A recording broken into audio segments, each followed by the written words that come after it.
She was nobody, a plus-sized waitress in a city that ate people like her for sport, invisible, indebted, and one cruel joke away from breaking completely. But the night they humiliated her in front of every person in that restaurant, the most feared man in New York stood up from his corner booth, straightened his jacket, and did something nobody in the underworld had ever seen him do. He chose her. Not his empire, not his reputation. Her. And that single choice was about to set the entire city on fire. Stay with me until the end, and drop a like and comment with the city you're watching from. I want to see exactly how far this story travels. The rain had been falling since Tuesday, and by Thursday, it had turned the Bronx into something that felt punished. Gutters ran black with street grime. The smell of wet asphalt and diesel came through every crack in every wall, and inside Enzo's trattoria on Fordham Road, the windows had fogged so thick that the neon sign outside bled red against the glass like something wounded. Clara Whitmore had been on her feet for 9 hours. She knew it was 9 hours because she'd stopped checking the clock at the 7-hour mark. That was when hope became a liability. After 7 hours, you stopped counting toward the end and started just surviving the next table, the next order, the next comment muttered just loud enough for her to hear. She carried 3 plates of ossobuco to table 11 and set them down without spilling a drop, which was its own kind of victory considering the way her lower back had been screaming since noon. "Finally," said the man at the head of the table. He didn't look at her. He was already reaching for the plate before she'd finished placing it. She said nothing. She had learned a long time ago that silence was the only answer that didn't cost her anything. Claire was 28 years old, and she had the face of someone who had been quietly apologizing her entire life. Not for anything she'd done, but for the space she took up, the size of her body, the way she existed in rooms where people had already decided she shouldn't. She wore her dark hair pulled back tight because Enzo had once told her loose hair looked unprofessional, and she'd never questioned it. Same as she never questioned the uniform that fit wrong in the shoulders, or the rotation schedule that always gave her the worst Friday shifts, or the fact that her tips were consistently half what the other girls made for the same work. She was not invisible because she lacked presence. She was invisible because she had spent years perfecting the disappearing act, and the world had been more than willing to cooperate. The trattoria was 3/4 full by 7:30. It was that kind of place. Not fancy enough to be exclusive, but old enough to carry the weight of reputation. The booths along the east wall had hosted city councilmen and underbosses in the same week. The bar had dark wood the color of old blood, and bottles arranged with a precision that Enzo guarded personally. The kitchen smelled permanently of garlic and cigarettes, and the cook, a man named Bertolini who had been there longer than the current ownership, communicated exclusively through grunts that Clara had learned to interpret with the accuracy of a translator. She was halfway back to the service station when she clocked the corner booth. He was already there. Damien Voss didn't announce himself. He never did. He arrived the way weather arrived. You simply looked up one moment and realized the atmosphere had changed. He was 41 years old, built with the kind of contained density that came not from vanity, but from a body that had been through things and survived them. His suits were always dark, always fitted without being theatrical, and he wore them the way other men wore armor. Not for show, but because he understood that the world judged you in the first 3 seconds, and he had stopped caring to lose that particular fight. He sat alone. He always sat alone. Clara had worked Tuesday and Thursday evenings for 2.5 years, and in 2.5 years, Damien Voss had occupied that corner booth on both nights without variation. She knew without asking. Black coffee, no sugar, brought before he asked for it. A glass of still water. The menu placed in front of him out of courtesy, even though he always ordered the same thing. The branzino when it was fresh, the veal when it wasn't. He ate without theater, paid in cash that was always exact to the last dollar, plus a tip that never varied by more than 2%, regardless of how long the night ran, and he spoke less than anyone she had ever served. But he listened. That was the thing she had noticed about Damien Voss that nobody else seemed to have caught, or maybe they had, and it frightened them. When she spoke, when she said anything at all, even something functional, like kitchen's running about 8 minutes on the fish tonight, he actually heard her. He didn't look through her. He didn't check his phone. He turned his attention toward her with the full weight of it, and it was a substantial weight. And it made her feel simultaneously seen and terrified because she had not been built to withstand being seen. She poured his coffee before he could signal for it. He looked up. "Rough night," he said. It wasn't a question. Clara set the carafe back on the tray. "Every night's a rough night. Some of them just have better lighting." Something shifted in his face. Not a smile. Damien Voss did not smile the way other men smiled. It was more like the slight relaxation of a tension he carried constantly, a momentary decrease in whatever internal pressure he was always running against. It lasted about 1 second, and then it was gone. "Sit down," he said. "I'm working." For 30 seconds, "Sit down." She didn't. She never did.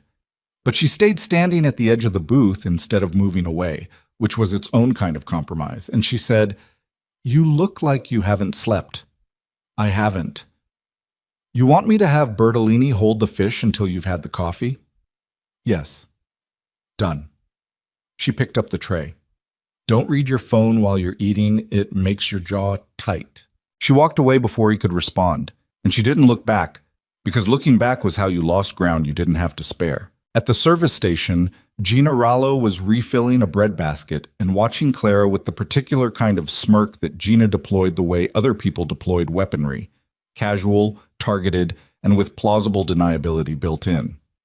Gina was 24, narrow-hipped, and had the social intelligence of someone who understood that cruelty organized into a group was almost never punished.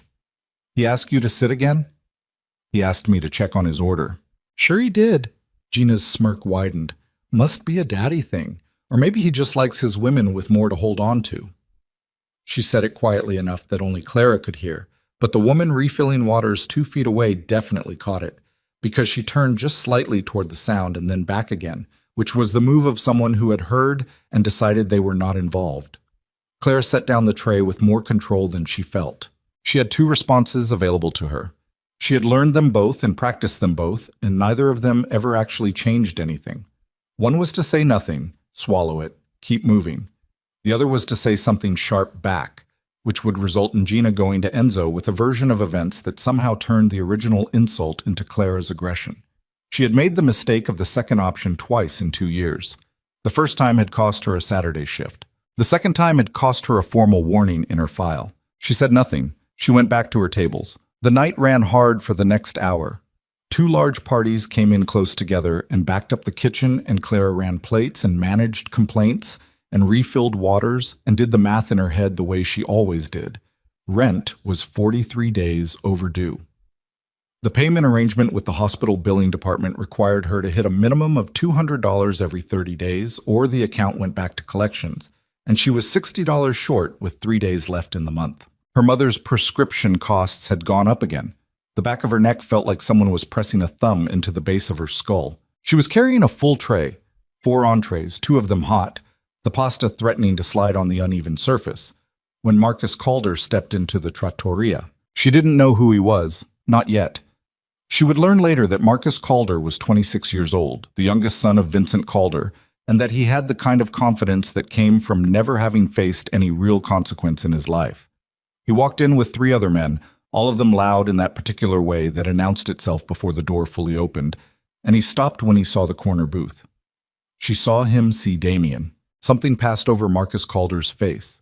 Amusement or contempt, or the performance of contempt for the benefit of his companions. He said something to the man on his right, and the man laughed, and then Marcus turned and his eyes moved across the room with the bored survey of someone who owned everything in his sightline and found it beneath him. They landed on Clara. She was 3 feet away, tray balanced on her forearm, trying to angle around the group toward table 9. Marcus stepped directly into her path. Not aggressively. That was the thing about men like him. They never did it aggressively. They did it with a smile that made you feel like the obstacle was somehow yours. "Hey," he said. "Sweetheart, we need a table. Host stand is at the front. Someone will seat you." "I'm asking you." "I'm carrying 4 entrees," Clara said. "I'll send someone over." 4 entrees. Marcus looked at the tray with exaggerated concern, then at the men beside him. "She's going to drop that. You see how she's holding it? The tray's already tilting." It wasn't. The tray was level. Clara had been balancing trays for 6 years. "Sir, I need to—" "No, seriously." Marcus stepped closer, not threatening, just crowding. "Let me help, before you make a mess." And he reached out, not for the tray, but for her arm, a touch that was light enough to be deniable and pointed enough to be deliberate. And the motion shifted Clara's balance by exactly the wrong amount at exactly the wrong moment, and the tray tipped. It happened in less than 2 seconds. The pasta came down first, across the front of her uniform. One of the entrees caught the edge of a chair and shattered. The other hit the floor and sent sauce in a wide arc across the tile. Clara caught herself against the nearest table with one hand. The empty plates had gone down too, one of them breaking. And she was upright, she hadn't fallen, but the damage was done, and the room had gone to a specific kind of quiet that was worse than noise. Marcus Calder looked at the mess on the floor, and then at Clara, and then he laughed. Not a cruel laugh. That was almost worse. It was a genuine laugh, easy and untroubled, the laugh of a man for whom the moment was simply funny. A large woman covered in pasta sauce, embarrassed in front of a full restaurant. His companions followed immediately, reflexive and obedient. And around them, the room did the thing that rooms did. Some people looked away, some people watched, and nobody moved, because nobody knew whose business this was except the people already involved in it. Clara stood in the wreckage of 4 entrees and felt the heat move up from her chest to her throat, and she thought, with the exhausted clarity of someone who had rehearsed this moment in 100 different versions over 100 different humiliations, "I'm not going to cry. Not here. Not in front of him." She wasn't sure which him she meant. Enzo appeared from somewhere.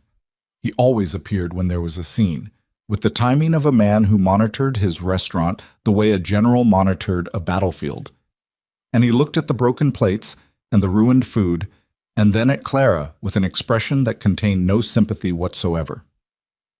"Get this cleaned up," he said, quietly. That was how Enzo delivered reprimands, quietly, so they couldn't be called out, only absorbed. "And get their table set up, east wall." "He knocked the tray," Clara said. "Clara." He put his hand on my arm and... "Clara." His voice dropped another register. "Not now." She picked up the broken pieces from the floor. She could feel people watching her do it. She kept her head down and her breathing steady, and she thought about the $60 she still needed and the prescription in the back of her neck, and she made herself small and functional, and she did not look up, which was why she didn't see Damien Voss stand up from the corner booth.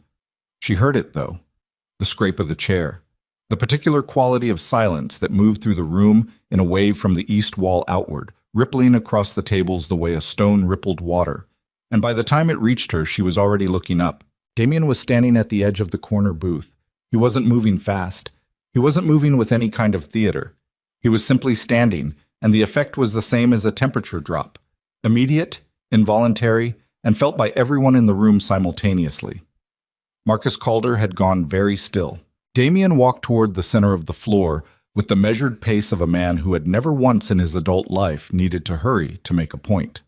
He stopped 4 feet from Marcus, and he looked at him for a long moment without speaking, and the silence between them was the loudest thing in the restaurant. Then he looked down at Clara, still crouched on the floor with broken pieces in her hands, and something happened in his face that she had never seen there before. Something that was not cold. Something that was almost unbearable in its directness. He crouched down beside her. Damien Voss, in his dark suit, in the middle of Enzo's trattoria, on his knees on the tile floor, picking up pieces of broken plate alongside a waitress covered in pasta sauce. Nobody in the room breathed. "I've got it," Clara said, low, urgent, mortified. "You don't have to." "I know I don't have to," he said. His voice was quiet. Not gentle exactly. It wasn't a gentle voice, but it was directed at her with a precision that excluded everything else in the room. "Hand me the big pieces." She handed him the big pieces. He set them in the bus tub she'd pulled close. He stood up first, and then he held out his hand, and she looked at it for a moment. The hand of the most dangerous man in the borough, extended to help her off the floor of a restaurant. And she took it, and he steadied her as she stood. Then he turned to Marcus Calder. Marcus had been watching this with an expression that had moved through several phases. Amusement, confusion, the beginning of uncertainty. He still had 3 men at his back. He still had the posture of someone who had never been wrong in a room. "You know who I am," Damien said. It was not a question. Marcus Calder's jaw moved. "I know who you are." "Then you know," Damien said, his voice dropping to something that wasn't quite a threat yet and was considerably worse for not being one, that what I'm about to tell you is not negotiable. He did not shout. He did not gesture. The room had gone so quiet that Clara could hear the kitchen sounds from behind the closed service door, distant and separate, belonging to a different world. "You're going to apologize to her," Damien said. "You're going to do it now in front of every person in this building. And then you're going to walk out that door and you're going to tell your father that tonight was a misunderstanding, because that's the only version of tonight that ends without consequences you are not prepared for." Marcus Calder looked around the room. He looked at his companions. He looked at Enzo, who had gone still against the bar with the expression of a man who was mentally reviewing his insurance policy. He looked at Clara. She watched him decide. She watched the exact moment when ego lost the argument with survival instinct, and she watched him swallow it with the particular ugliness of a man who had never swallowed anything in his life. "I'm sorry," Marcus said, flat, barely voiced. "Say her name," Damien said, a beat of silence so sharp it had edges. "I don't know her name." "Then ask." Another beat. Marcus Calder looked at Clara with an expression she couldn't quite classify, somewhere between contempt and a dawning, reluctant discomfort, as though something was occurring to him for the first time. "What's your name?" he asked. "Clara," she said. Her voice came out steadier than she expected. "I'm sorry, Clara," Marcus Calder said. "It didn't fix anything." An apology extracted under the threat of a man like Damien Voss was not an apology in any meaningful sense. It was a performance of compliance, and everyone in the room understood that, including Clara. But she was standing upright. She had not cried. And the man who had treated her like a punchline was standing in front of her with the particular hollowness of someone who had just lost something they hadn't known they were carrying. Marcus left. His companions followed. The door closed behind them with a sound that felt like a period at the end of a sentence. The room exhaled. Enzo started moving and talking, managing the aftermath the way he managed everything, by directing attention elsewhere and pretending the disruption was already historical. Clara stood with the bus tub in her hands and her uniform stained and her back still aching and the $60 still missing from her life. And she looked at Damien Voss, who was already moving back toward the corner booth, already rearranging himself into the composed, contained man that the room expected him to be. She followed him. She didn't think about it. She just followed him to the corner booth and stood at the edge of it and said, "You didn't have to do that." He sat down. He picked up his coffee, which had gone cold. "I know. It's going to make things harder for you with his family. Probably. So why—" "Clara." He said her name the same way she'd said it when Marcus asked, straightforward, like it was just a word and also like it was specifically hers. "Go finish your shift." She stood there for another moment. She wanted to say something that had weight to it, something that matched what he'd done, but she didn't have that language available, and she understood somehow that he didn't need her to. She went back to work. She didn't know, as she moved through the rest of the evening, that Marcus Calder had pulled out his phone before he'd even reached the end of the block. She didn't know what he'd said to his father. She didn't know that by midnight the word had moved through 3 different networks, and that a man named Vincent Calder had listened to the account of his son's humiliation with the particular stillness of someone who did not yet know what to do with what he was feeling, but understood with complete certainty that something would have to be done. And she didn't know, couldn't have known, that when her shift ended at 11 and she walked out the back door into the rain, there were already 2 men across the street who did not work for Damien Voss and were not there by accident. She walked 3 blocks toward the subway before she noticed the car. It was moving too slowly. That was the thing. Not fast, not aggressive, just present in the way that cars usually weren't when you were on foot in the rain on a Thursday night with nobody around. She registered it at the edge of her attention, and then she registered it again, and the second registration was the one that moved through her spine like cold water. She stopped walking. The car stopped. The rain hammered the sidewalk around her, and somewhere behind her, a restaurant full of people had no idea she was standing on a wet corner in the Bronx with a parking lamp throwing her shadow in 4 directions and a car at the curb that was not moving, and she thought, with a clarity that was almost supernatural in its simplicity, "This is because of him. This is already because of him." Her phone buzzed. An unknown number. She answered it because she was Clara Whitmore, and she had been answering calls from unknown numbers her entire life. Debt collectors, hospital billing, her mother's doctors, and the reflex was older than the fear. "Don't go to the subway," said a voice she recognized. Low, controlled, the voice of a man who did not repeat himself. "There's a black car 2 buildings north of your position. Get in it." "That's not—" She stopped, recalibrated. "How do you know where I am?" "Because I had someone watching you leave," Damien Voss said, and paused, and then said something she was not prepared for. "I made you a target tonight. That's on me. But the next 12 hours are going to determine whether this gets worse or manageable, and right now I need you somewhere I can control. Will you get in the car?" She looked at the car across the street, the one that was not moving. She looked at the car 2 buildings north. She thought about the $60, the prescription, the back of her neck. She thought about a man in a dark suit crouching on a restaurant floor picking up pieces of broken ceramic alongside her without being asked, without making it about himself, without wanting anything from the gesture except that it be done. Her thumb found the lock on her phone. "What happens," she said, "if I say no?" The silence lasted exactly long enough to tell her that he'd already thought about this answer.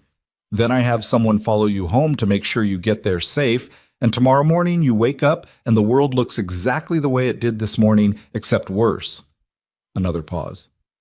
"Or you get in the car." Clara Whitmore looked up at the rain falling through the yellow light of the parking lamp. She thought about invisible. She thought about disappearing. She thought about being the woman who never asked for anything and never got anything and made herself small enough that the world forgot she was there. She started walking toward the car 2 buildings north. She did not know, as she reached for the door handle, that the vehicle across the street had already begun moving. Slowly, deliberately, the way a threat moves when it is in no hurry because it believes it has already won. She did not know that the driver of that car had already called Vincent Calder to say that the woman was on the street, unprotected, available. She did not know that Damien Voss had already made a decision that would cost him everything he'd spent 15 years building. She opened the door and got in, and the city closed around her like a fist. The car smelled like leather and cigarette smoke that someone had tried to cover with something synthetic and failed. Clara sat in the back seat with her hands in her lap, and her uniform still stained and her hair coming loose from the pin at the back of her neck, and she watched the Bronx move past the window at a speed that felt deliberately unhurried, as though the driver understood that urgency was its own kind of information and had decided not to give any away. There were 2 men in the front. Neither of them spoke to her. Neither of them looked at her through the mirror more than once, and that single glance had been professional rather than personal, the kind of look that cataloged and moved on. She had been assessed and filed, and that was the end of their interest in her, which under different circumstances might have bothered her, and under these circumstances was the closest thing to comfort available. Her phone was in her hand. She had Damien's unknown number still on the screen. She typed, "Where are we going?" The response came back in under 10 seconds. "Somewhere safe. Don't use that number again after tonight." She stared at the message. Then she locked the phone and put it in her pocket and looked back out the window and thought about what safe meant to a man like Damien Voss, and whether it was the same word she had grown up using. They drove for 22 minutes. She counted because counting was the only thing she could do with her hands that didn't feel like panic. The car crossed into a neighborhood she recognized loosely, the edge of Riverdale, where the streets widened and the buildings stopped crowding each other and the trees were old enough to have opinions.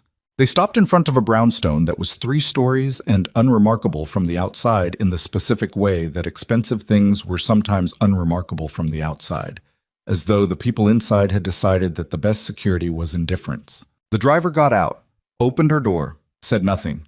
Clara got out of the car and stood on the wet sidewalk and looked at the brownstone and then at the driver, who was already moving toward the front steps with the practiced efficiency of a man who had done this particular errand many times and found it neither interesting nor troubling. She followed him inside. The interior was nothing like she'd expected, which meant she realized immediately that she had been expecting something, some confirmation of the image she carried of what Damien Voss's world looked like up close. She'd expected dark wood and heavy curtains and the accumulated weight of money trying to announce itself. What she found instead was a space that was clean and spare and almost aggressively functional. Good furniture, but nothing theatrical. bookshelves that looked used rather than decorative, a kitchen visible through a doorway that had actual food on the counter, not the kind of staged abundance that rich people sometimes performed, but the practical disorder of someone who actually cooked and didn't always have time to finish cleaning up. A woman was sitting at the kitchen table. She was 60, maybe 65, with close-cropped silver hair and the posture of someone who had once been told to sit up straight and had internalized it so completely that it had become structural.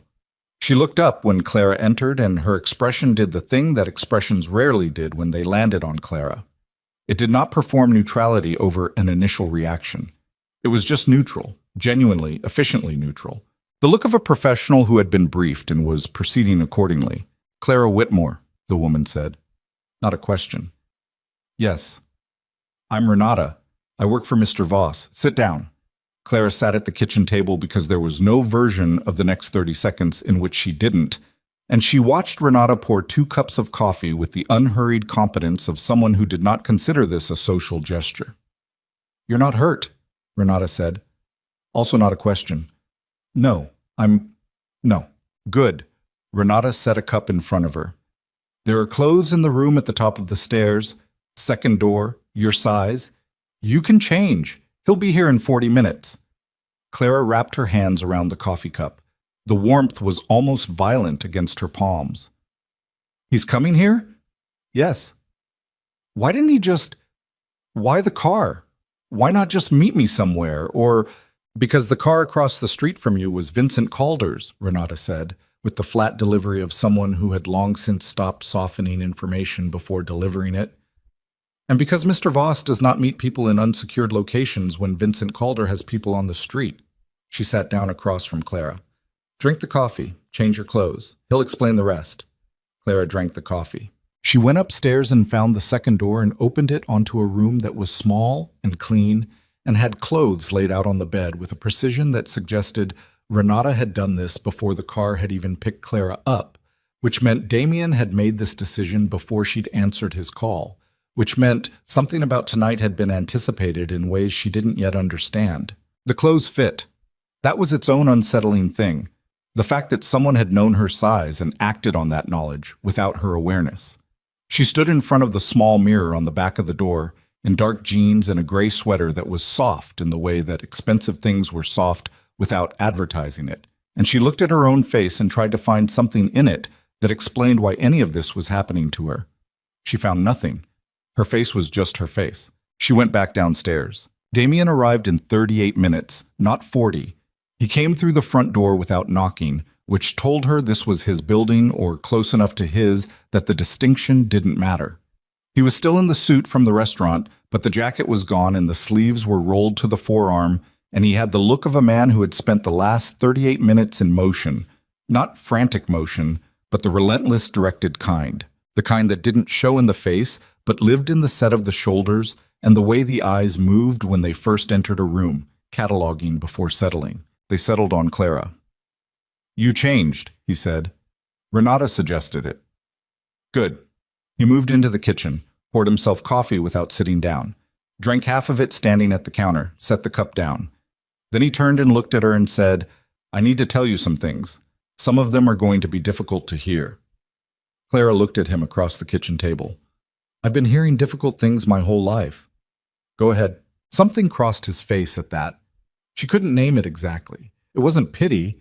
She'd have recognized pity and walked out. It was closer to recognition, which was its own uncomfortable thing. He sat down. "Vincent Calder runs the east side of a distribution network that my organization and 3 others have a financial interest in," he said. He spoke the way he always spoke, direct, without decoration, with the particular economy of someone who had learned that extra words were extra liability. "We have an arrangement. Not a friendship.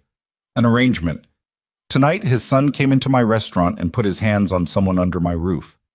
I'm not under your roof. I'm an employee of Enzo's.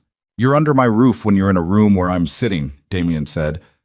Not arrogant, just factual, in the way that geography was factual. Marcus Calder knows that. His father knows that. The public apology I extracted tonight was a message, and Vincent received it. "What kind of message?" "That I won't negotiate the dignity of people in my space. even when doing so is inconvenient. Clara looked at her coffee cup. And now Vincent Calder has a car on my street. Had, past tense, it's gone. Because you moved me. Because I moved you. She looked up. And what happens tomorrow when I go back to my apartment? When I go back to work? The car just doesn't come back? Damien was quiet for a moment. The refrigerator hummed. Outside, rain continued its argument with the city. That, he said, is what we need to talk about. Before he could continue, Renata appeared in the kitchen doorway with her phone in her hand and an expression that Clara was already learning to read. Not alarm exactly, but the predecessor to alarm, the tightening around the eyes that preceded information that required action. "He's calling," Renata said. She held out the phone. Damien didn't move immediately. He looked at Clara for one more second, as though finishing a thought he hadn't yet spoken, and then he stood and took the phone and walked out of the kitchen. Clara heard his footsteps go toward the front of the building, heard a door close, and then heard nothing. She sat at the kitchen table and looked at Renata. "Vincent Calder," Clara said. "Yes." "He's calling to—" "I don't speculate," Renata said. She refilled her own coffee and sat back down and picked up a small tablet from the edge of the table and began reading something on it. "You should eat something. There's bread on the counter." Clara ate bread and did not ask more questions, and listened to the silence from the front room and thought about her apartment, where the window in the bedroom didn't close all the way, and she'd been meaning to fix it for 3 months, and somehow 3 months had become a year, and thought about whether any of the things she'd been meaning to do for a year still applied to her life, in the same way they had this morning. Damien came back into the kitchen 14 minutes later. He set the phone on the table. He stood with his hands flat on the counter for a moment with his back to her, and she watched the muscles across his shoulders do something she couldn't quite classify. Tension that was working to become decision. He turned around. "Vincent wants to meet," he said. "Tomorrow." "About tonight. About tonight. About the arrangement. About several things that have been building for longer than tonight." He picked up his coffee cup. It was empty. He set it back down without going for the pot. "He's going to want something from me in exchange for letting tonight become the end of it." "What kind of something?" "I don't know yet. That's what concerns me." Clara looked at him carefully. She had the feeling of watching a man do math in real time. Not simple math, but the kind with multiple variables that shifted value depending on what you prioritized. She recognized the feeling because she did it herself, every month, with numbers that were less abstract and no less consequential. "Does it involve me?" she asked. The pause was its own answer. "It might." "How?" "Clara, tell me. I'm not going to sit in this kitchen eating bread while men in other rooms decide what my life looks like. How does it involve me?" He looked at her for a long moment. Then he pulled out the chair across from her and sat down and leaned forward with his forearms on the table. And for the first time since she'd met him, she had the sense of a man who was closer to the surface than he preferred to be. Not vulnerable exactly, but present in a way that cost him something. "The Calder family has been looking for a way to reframe the arrangement for 6 months," he said. "They want a larger percentage of the East Side revenue. I've refused twice. What happened tonight, Marcus coming in, the scene he made, it wasn't random. Vincent doesn't have random children." Claire absorbed this. "He sent his son to provoke you, to demonstrate that I have something to lose, which I didn't until—" He stopped. Something moved across his face that he pulled back before it finished arriving. "The message was that my position has a vulnerability. They were looking for what it was. And I'm it." He didn't answer immediately. He didn't need to. The answer was already in the geometry of the room, a woman sitting in his kitchen, in his clothes, in his building, at 11:30 at night, because he'd moved her here to keep her safe, and every person who needed to know that already knew it. "You're not a vulnerability," he said. "You're a person. That's not the same thing. In your world, it might be. In every world, people use what other people value to get what they want. That's not my world specifically. That's just the world." He held her gaze. "I'm telling you this because you have a right to know what tonight actually was, and because what comes next is going to require you to make some decisions." "What kind of decisions?" "Whether you want my protection, formally." She looked at him. "What does that mean, formally?" The kitchen was very quiet. Outside, a car passed on the wet street, its headlights sweeping briefly across the ceiling through the window above the sink, and then the dark came back. "It means you move," he said. "Not permanently. For a period of time, until the situation resolves. It means you're not in your apartment, not on that block, not walking to the subway alone. It means people know you're connected to me in a way that makes you untouchable. Or a target. You're already a target. Tonight made that happen regardless of what you decide now. The only question is whether you're an unprotected target or a protected one." Clara set her hands flat on the table. She could hear her own pulse.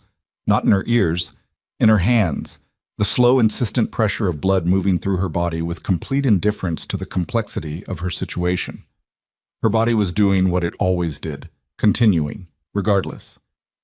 "I have a job," she said. "I'll handle Enzo. I have an apartment. I'll cover it. I have a mother. She needs—" "Tell me what she needs." The directness of it caught her off guard.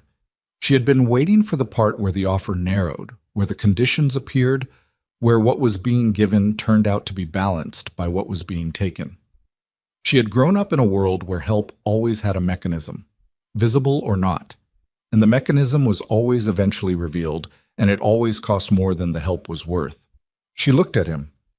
"Why?" she said. He didn't pretend not to understand the question. "Because I made you a target, and because—" He stopped. The pause was different from his other pauses. Shorter, but denser. "Because you talked to me like a person for 2 years when everyone else in that restaurant talked to me like something to be managed or feared. And I didn't do anything about it then because it wasn't my place. But tonight it became my place." It was the longest thing she had ever heard him say about himself. She didn't know what to do with it. She filed it somewhere she could examine it later and said, "1 month. I'll do 1 month. After that, I reassess. That's reasonable. And I want to know what happens at the meeting with Vincent Calder, within what I'm able to tell you. That's not good enough. That's what I'm able to offer." She held his gaze for another 3 seconds. Then she nodded. She went to bed in the small, clean room upstairs and lay on her back with her eyes on the ceiling and listened to the building settle around her and thought about a life that had, in the space of one Thursday evening, become something she didn't recognize, and tried to decide whether that was better or worse than the life she'd been living before, which she had also not entirely recognized, but had at least had time to develop a working relationship with. She slept eventually in the fitful, disconnected way of someone whose body had decided that rest was non-negotiable, regardless of what the mind was doing. She woke once at 3:30 to the sound of voices below. Damien and Renata, she thought, though she couldn't make out words, and then fell back under before she could listen long enough to be frightened by what she didn't catch. In the morning, Renata made eggs and said very little, and the sun was out for the first time in 4 days, which Clara thought should have felt like something and mostly just felt like information. Damien was already gone. He came back at noon. He came through the front door with the same compressed energy as the night before, but tighter, closer to the surface, and Renata looked up from the tablet and looked at him and said simply, "How bad?" "Manageable," he said. Then he looked at Clara, who was sitting in the living room with a book she'd taken from the shelf and not been reading, and he said, "Come in here," and went into the kitchen. She followed. He stood at the counter. He did not sit down this time. "Vincent wants the Northeast Corridor, 15% above current rate. He's framing it as a goodwill adjustment after last night. What he means is he wants to demonstrate that his son's humiliation had a cost, and if you say no, he escalates, operationally. Probably starting with supply chain interference, slowing product, redirecting it, creating shortfalls that cost everyone money and create pressure on my other partners to reconsider the arrangement." He crossed his arms. Not defensively. It was a thinking posture, weight shifted, jaw working slightly. He's patient. He's been building this case for 6 months. Last night accelerated his timeline, but it didn't change his strategy. "So what do you do?" "I'm still deciding." "What are your options?" He looked at her. "Why?" She set the unread book on the counter. "Because you said I have a right to know what tonight was. Last night was tonight, 12 hours ago. I still have the right." Something in his expression shifted, not softened exactly, but changed in the way that shifts in foundation change the look of everything built on top of it. He had not, she understood, spoken to many people about the actual content of the decisions he made. He had people who executed decisions. He had Renata, who managed the logistics of decisions. He did not, as far as she could tell,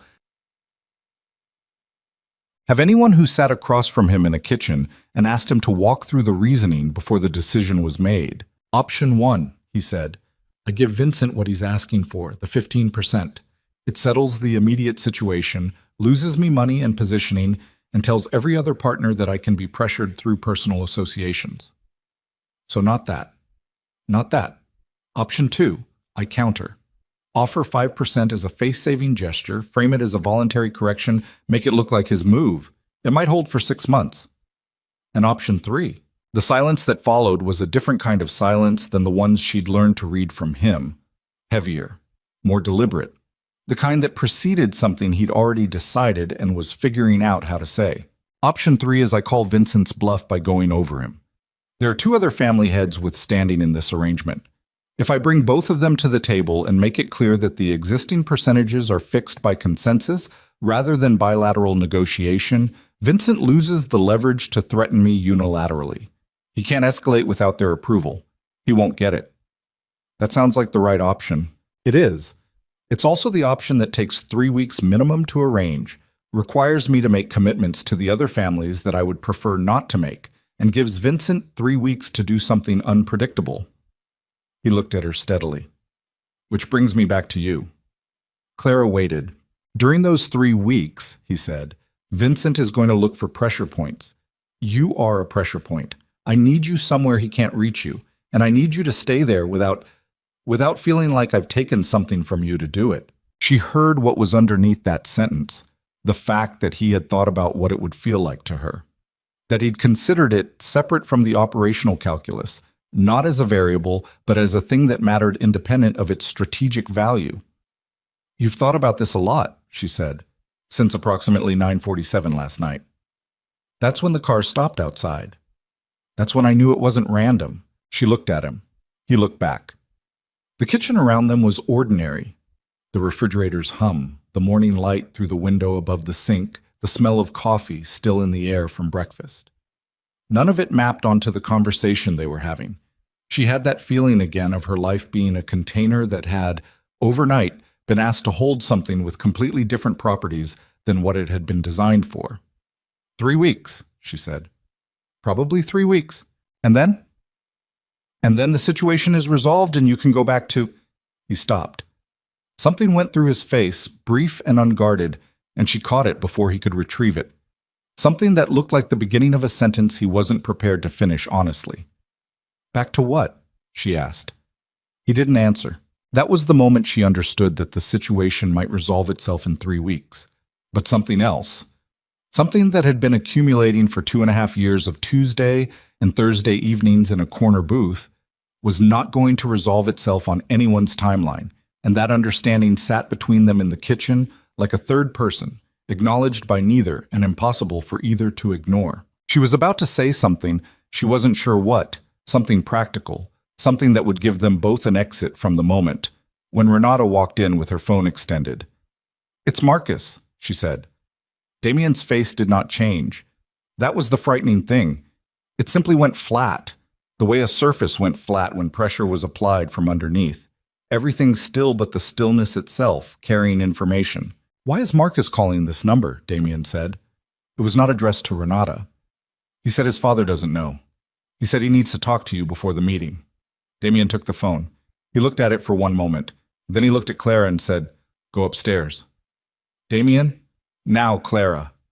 Not harsh, but absolute, in the way that absolutes sometimes were. Not a wall, but a foundation, something that was what it was regardless of how you felt about it. Please. She went upstairs. She stood in the hallway at the top of the stairs, and she could hear his voice from the kitchen below, low and controlled, and she could not make out words, but she could hear the cadence, the particular way his voice moved when something surprised him, the slight increase in pace that was the only tell he had. She heard him say no, clear enough to catch even through the floor. She heard him say it again, then silence, then footsteps, and the sound of the kitchen door opening, and Renata's voice saying something in Italian that Clara didn't catch, and then more silence that was different from all the previous silences. Denser, pressurized, the kind of quiet that happened in the seconds before something structural gave way. She was still standing in the hallway when Damien appeared at the bottom of the stairs. He looked up at her. His face had done the things she'd never seen it do before. Not in 2.5 years of Tuesdays and Thursdays, not in the restaurant last night, not in the kitchen this morning. It had lost the composure, not dramatically, not in the way of someone falling apart, but the way a current lost voltage, present, functioning, but reduced, running on something less than full capacity. Marcus didn't come into the restaurant on his father's orders, he said. Clara looked at him. He came because someone inside my organization told him I was there, told him the night and the time and who I'd be watching. He paused. Someone told Marcus Calder that the waitress in the corner booth meant something to me, before I knew it myself. The hallway was very quiet. That means, Clara said, and her voice was steadier than she had any right to expect it to be, that whoever told him is still inside, Damien said. Yes. He stood at the bottom of the stairs, and she stood at the top, and between them was the weight of everything that sentence meant. That the danger was not outside the building, not across the street, not in a car driving through the Bronx. It was somewhere closer. It was something already trusted. It was a wound already inside the body, quiet and hidden, and no one yet knew whose hands had made it. He came up the stairs. Not fast. Damien Voss did not do things fast when fast would look like panic, but with a deliberateness that was its own kind of urgency. And when he reached the top and stood in the hallway 3 feet from where Clara was standing, she could see it in the way he held himself, the controlled stillness of a man whose internal architecture was sustaining a load it had not been designed for. Come downstairs, he said. Tell me here. He looked at her. Something moved behind his eyes. Not reluctance, but the brief calculation of a man deciding how much truth the next 30 seconds could hold. He made the decision the way he made all decisions, quickly, completely, without visible revision. Marcus said the tip came from inside my operation. Someone with access to my schedule, my location patterns, my personal associations. The last 2 words came out with a flatness that told her he found them inadequate and had used them anyway because the alternatives were worse. He says his father didn't authorize the restaurant. Vincent is running his own play, but Marcus walking into Enzo's that night was someone else's move. Who? That's what I need to find out. How many people have access to that kind of information? 4, maybe 5, depending on how recent the leak is. He said it without expression, but she watched his jaw set on the last word. Set and release once, like something being tested and confirmed as solid. She followed him downstairs. Renata was in the kitchen with the tablet face down on the table and her phone in her hand, and the look of someone who had already run the same calculations Damien was running and arrived at conclusions she wasn't ready to speak aloud. She looked up when they came in. She looked at Damien, and then at Clara, and then back at Damien. I've pulled the access logs from the last 2 weeks, she said. Schedule entries, location pings, anything that would have told someone you were at Enzo's Thursday nights. And? 7 people accessed the Thursday rotation in the last month. 4 of them have clearance for personal location data. She set the phone on the table, face up. 4 names on the screen. Clara didn't recognize any of them. Damien looked at the names. He didn't touch the phone. He stood with his hands at his sides and looked at the names the way a surgeon might look at an X-ray. Not emotionally, but with a precision that was its own form of feeling. The feeling of a person whose professional identity was built on the ability to read things accurately, and who was confronting the possibility that something had been unreadable to him for longer than he knew. Pull everything, he said. Communications, financials, movement, 48 hours either side of Thursday. Already running. He nodded. He pulled out his own phone and looked at it and put it back in his pocket without doing anything with it, which was the most agitated Clara had seen him. The phone going back into the pocket unused was a man stopping himself from making a move he hadn't fully thought through. The meeting with Vincent, Clara said. Both of them looked at her. It's still happening today. Yes, Damien said.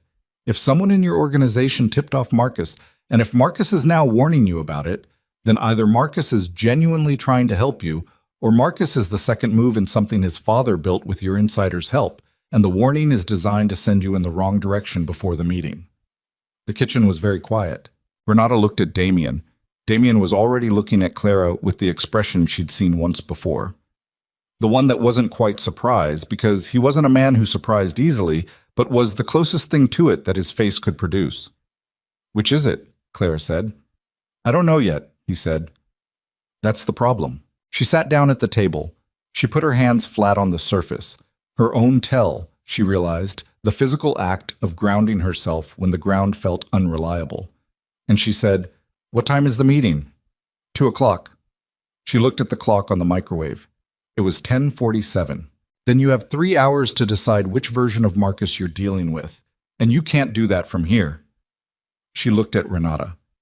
"Can you cross-reference the 4 names with any financial connection to the Calder family? Anything. Family members, shared business interests, properties?" Renata did not look at Damien for permission. She picked up the tablet. "Give me 20 minutes. "Do it in 15, Damien said. He sat down across from Clara.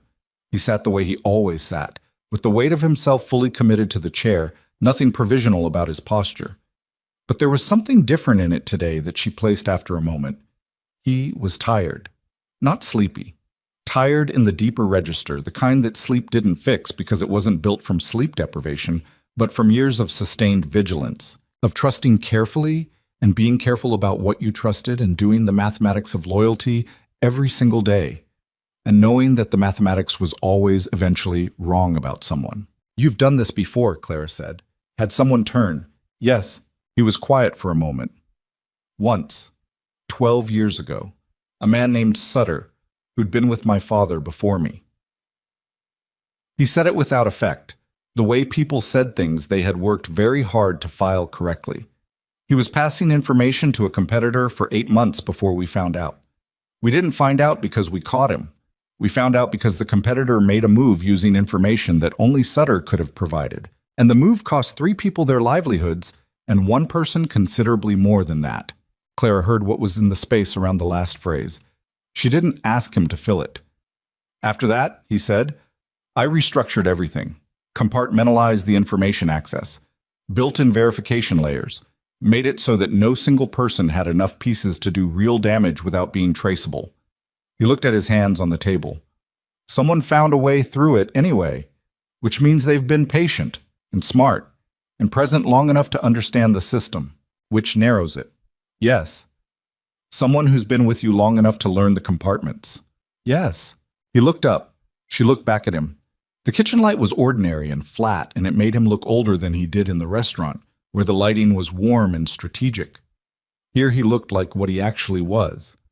A man in his 40s who had been carrying something very heavy for a very long time and had recently been informed that something he'd relied on to help distribute the weight had been quietly working against him. Renata came back into the kitchen in 11 minutes, not 15 or 20. She set the tablet on the table between them, and her face had done the thing it didn't usually do. It had acquired an expression, a specific one, the expression of someone who has found what they were looking for and wishes they hadn't. "Caruso," she said. Damien went very still. Renata put her finger on the tablet. "Leo Caruso's daughter, married name DiPietro. She owns 40% of a property management company in Pelham. The company's other major stakeholder, through 2 shell entities, traces back to a holding group that Vincent Calder's brother-in-law incorporated in 2019. The name Leo Caruso sat in the kitchen like a dropped temperature. Clara didn't know the name, but she could read the room, and the room had changed in the way that rooms changed when a specific kind of information entered them. Not dramatically, but completely. The way the quality of light changed when a cloud moved across the sun.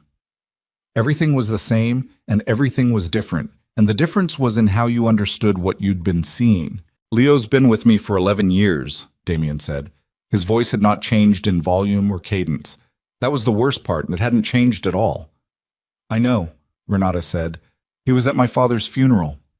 "I know. He was the one who—" Damien stopped. He put the back of his hand against his mouth for one moment, a gesture so brief and private that Clara almost looked away from it. Then it was gone, and his hand was on the table, and his face was the face she knew. "He was the one who told me when I took over that loyalty was the only currency that didn't inflate. He said it to me specifically. Those words. People say things they need to believe," Renata said. quiet, precise. The tone of someone who had learned to deliver unbearable things in bearable packages. "Pull him in," Damien said. "If we pull him before the meeting, Vincent will know we know." "I don't care what Vincent knows." "Damien." Renata's voice had something new in it. Clara had not heard her use his first name before. "If Leo knows we're onto him and the meeting falls apart, Vincent has no reason to hold his other options.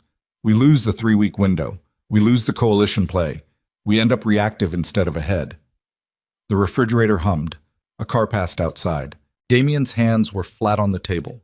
Clara watched them. She watched the specific stillness of them. The kind of stillness that was not calm, but was the suppression of something that very much wanted to be the opposite of calm. "Let him go to the meeting," Renata said. "Let Leo think he's still invisible. Use what he doesn't know we know." "And what does Leo think he knows?"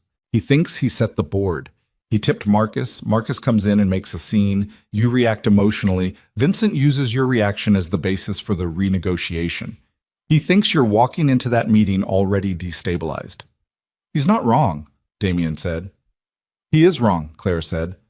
They both looked at her. She had not planned to speak.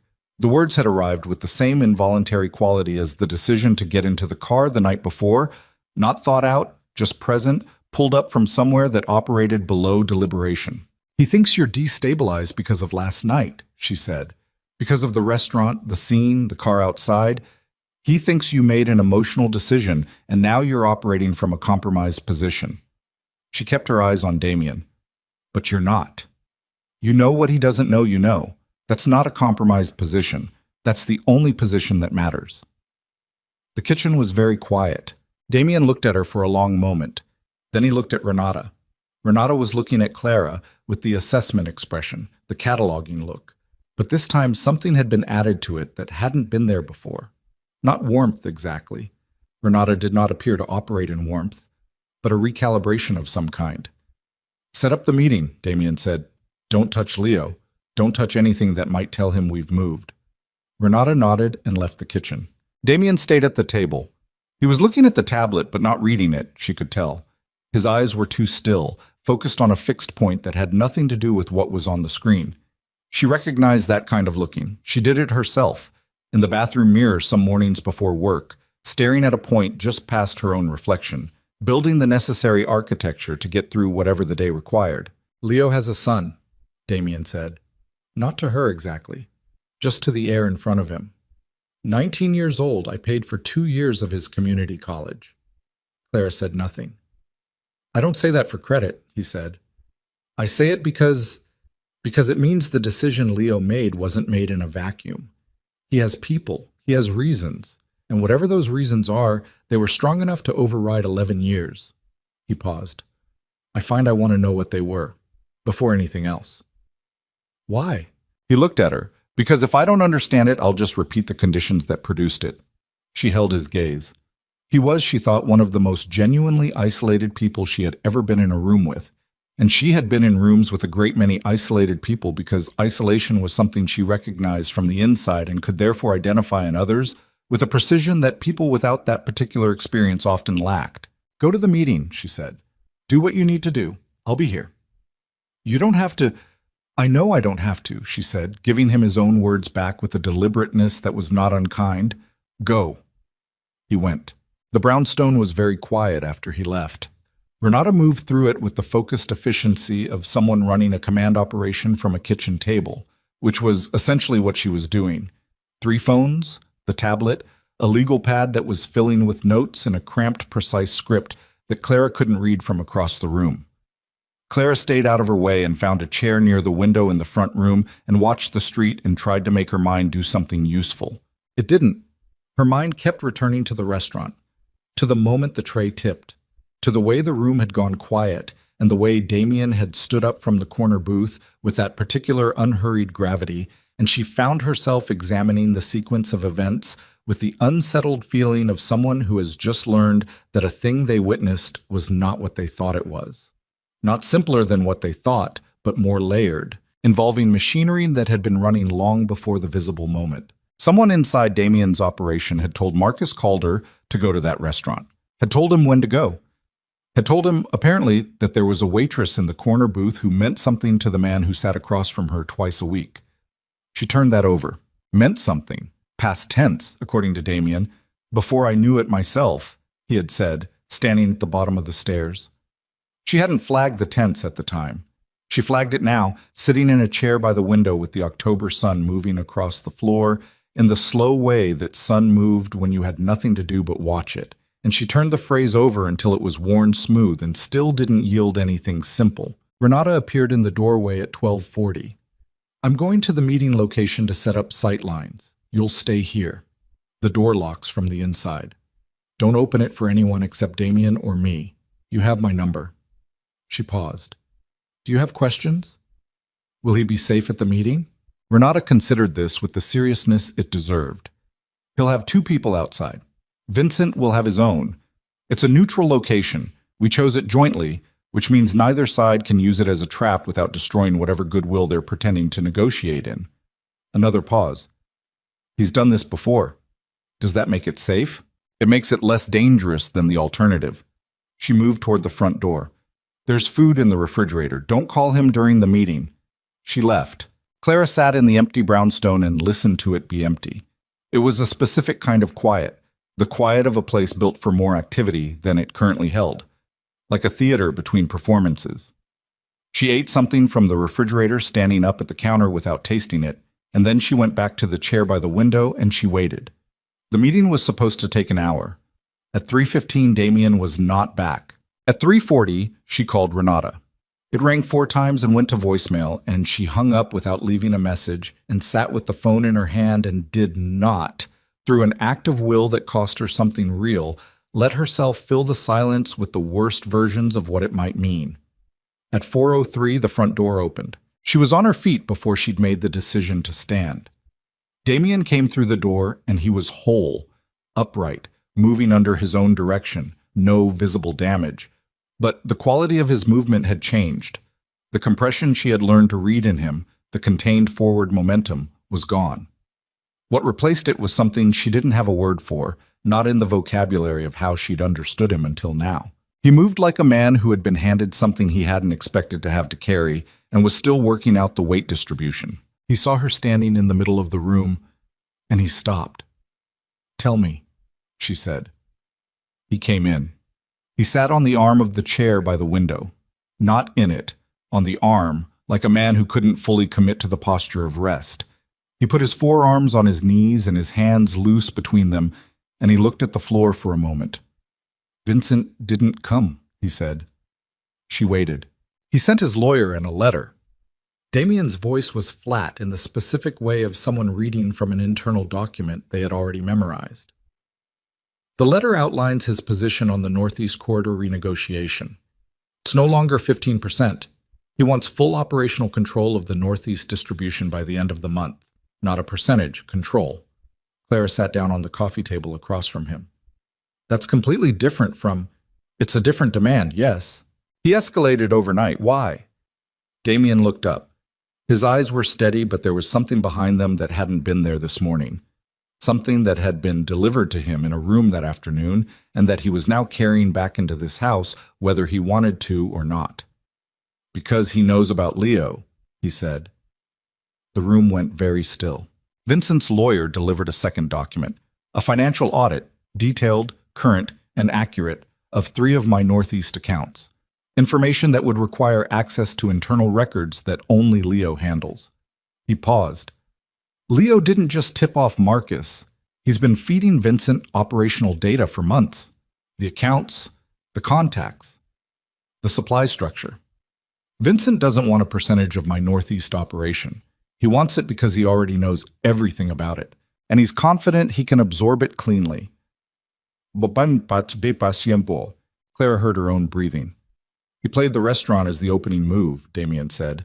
Not to destabilize me emotionally, to give himself a documented grievance, his son, publicly humiliated, so that when he made the move on the Northeast, it looked like fair recompense to the other family heads, a man defending his son's honor, not a hostile acquisition.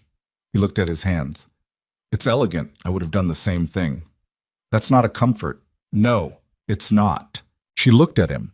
She needed to ask the next question, and she was aware asking it that the answer had the potential to change the geometry of everything she thought she understood about the situation she was in. "The coalition play," she said. The other two family heads. "Can you still make the case?" Something crossed his face. Something she hadn't seen yet and would remember for a long time after. A flash of something unguarded, and then the reassertion of control. And in the half-second between those two things, she saw it. He already knew the answer, and the answer was not good. "Vincent met with them this morning," Damien said, "before the 2 o'clock. He used the financial information Leo provided to make the case that my Northeast operation was already structurally compromised, that absorbing it was the cleanest resolution for everyone's interests." Another pause. "One of them is non-committal. The other has already indicated support for Vincent's position." Clara sat on the coffee table in the afternoon light in a brownstone in Riverdale and understood, with the slow clarity of someone watching a structure fail, that the plan, the 3-week window, the coalition, the controlled resolution, was gone. Not delayed. Gone. Dismantled from the inside by someone who had been trusted with the tools to dismantle it and had spent months sharpening them in secret. "What do you have left?" she said. It was not a soft question. She didn't ask it softly. She asked it the way she had learned to ask the hospital billing department about her account.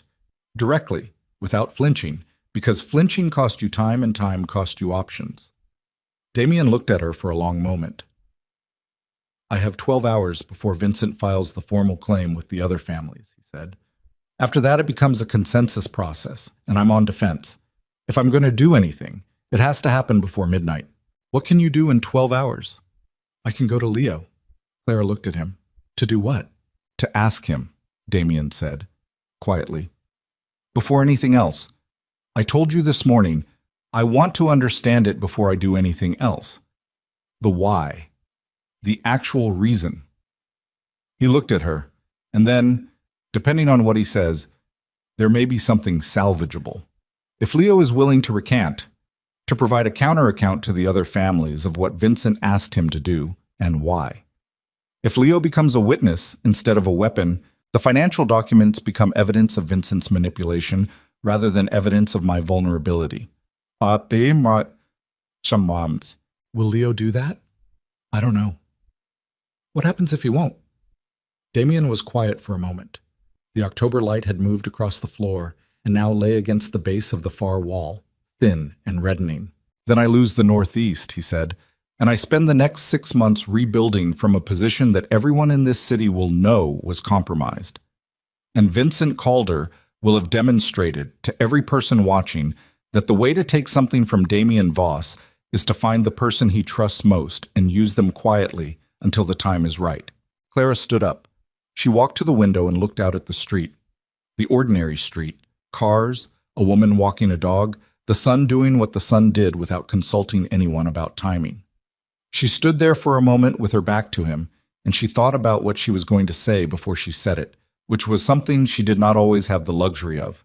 Then she turned around. "I want to come with you," she said. "Absolutely not." "Damien." "Clara." He was on his feet. "Leo is not a safe person to be in a room with right now. Whatever his reasons were, whatever he tells me tonight, the fact of what he did makes him someone who is capable of more than I thought he was. I am not—" He stopped, his jaw set. "I am not taking you into that room. You said I had a right to know what was happening. You know what's happening. I know the information. I don't know if you're going to be okay." She said it without flinching, looking at him across the room with the particular directness of someone who has had enough practice saying difficult true things that the difficulty is no longer the obstacle. "Those are different things." He looked at her. She looked back. The room held them both in the late afternoon light, and neither of them moved, and the thing that had been sitting between them in the kitchen that morning, the unnamed third presence, the accumulation of 2.5 years and one impossible Thursday night, was fully in the room now, not hovering at the edges, and they both knew it, and neither of them had the available capacity to deal with it alongside everything else, which was perhaps why neither of them looked away. "Stay here," he said finally. "I'll call you when I have him." "You'll call me?" "Yes." "Before you make any decisions." A pause. "Yes." "Damien." She said his name the way she said everything, directly, without inflation. If Leo won't cooperate, if you lose the Northeast, if tonight ends the way it might end, is there something else? Underneath all of it, is there something that doesn't get taken? He was quiet for a long time, long enough that she thought he might not answer. There's this building, he said, and there's Renata. And there are maybe 3 other people in this city whose judgment I still trust. He looked at her. And there's whoever you are to me, which I don't have the right language for yet, and which is an extremely inconvenient thing to be discovering right now. She held that. It sat in her chest with the specific weight of something true. Go, she said. Find Leo. He went. She stood at the window and watched his car pull away from the curb, and then she stood there, after it was gone, watching the empty space where it had been. And she was still standing there 20 minutes later when her phone rang, and the number on the screen was one she didn't recognize. And the voice that came through when she answered was not Damien and not Renata. And it said only 4 words before the line went dead. 4 words in a voice that was low and male and completely without effect. The voice of someone delivering a message they had been paid to deliver and had no personal investment in. The 4 words were, "We already have him." 4 words, and then silence, and then the dial tone, which was somehow worse than the words. Clara stood at the window with the phone against her ear, and the dial tone running through her like a current, and she did not move for 3 full seconds, which was how long it took for her body to process what her mind had already understood. Someone had taken Damien, and the only people who knew he was going to Leo tonight were the people in this building, and Renata was not back yet, and she was alone. She called Renata. 1 ring, 2. Then, I'm 10 minutes out. What? Someone called me. Unknown number. They said we already have him. 4 words. Line went dead. Silence on Renata's end that lasted exactly long enough to tell Clara that Renata understood what those 4 words meant and was deciding how to respond to them in real time. Don't leave the building, Renata said. Lock the kitchen door as well as the front. I'm coming now. Renata, don't leave the building, Clara. The line went dead. Clara locked both doors. She stood in the kitchen with her back against the counter and her hands pressed flat on the tile behind her, and she breathed, deliberately, through her nose, the way she'd learned to breathe on the worst nights of the worst months, when the bills were stacked on the kitchen table and her mother was in the next room and there was no version of the math that worked, and breathing was the only thing that was entirely within her control. She thought about the 4 words, the voice that had said them, male, low, no regional accent she could place, no urgency, no threat beyond the information itself. The voice of someone who wanted her to know, not someone who wanted to frighten her. Which meant the call was not random, which meant the caller had her number and a reason to use it and had made a calculation that she should know. She thought about Marcus. Marcus Calder, who had called the brownstone to warn Damien. Marcus, who according to Damien had said his father didn't know about the call. Marcus, who had initially walked into Enzo's as what she now understood was the opening move of his father's long game, but who had, apparently, developed second thoughts about the specific human being caught in its mechanism. She found the original unknown number, the one Damien had called her from the night before, the one he'd told her not to use again after tonight. She stared at it. Tonight was tonight. The prohibition had not technically expired. She called it. It rang 6 times. She was already composing the words for a voicemail, the tight, controlled sentences of someone leaving a message in a crisis, when the line picked up and a voice said, "This number is—" "I know what this number is," she said. "I need you to tell me where he is, now." A pause, long enough that she thought the line had dropped. Then, "Who is this?" "Clara Whitmore. I was in the restaurant Thursday night. She stopped. She didn't have a word for what she was. She used the only word that had operational weight. "I'm in his building, and someone just called me and told me they have him, and you are the only person I can think of who might know where they would take him." Another pause. Longer this time. "How did you get this number?" "He called me from it last night. I kept it." She pressed her free hand harder against the tile. "Are you going to help me or not?" She heard breathing. She heard, in the background, a television, or maybe traffic, and then the muffling sound of a hand going over the receiver and a muffled exchange she couldn't make out. Then the hand came off, and the voice said, My father has a warehouse in Hunts Point, Old Fish Market, east side of the district, Edgewater Road. He uses it for... It's where he takes people when he wants to have conversations without documentation. Is that where Damien is? I don't know. I'm telling you where it would be if my father made this move. A pause. I didn't know he was going to do this tonight. I want you to know that. It doesn't change what's happening. No, Marcus Calder said. It doesn't. Another pause, and in it something that might have been the sound of a young man doing a calculation about how much of his father's empire he was willing to burn down before the night was over. There'll be 4 men minimum. My father doesn't go anywhere with fewer. Will Vincent be there?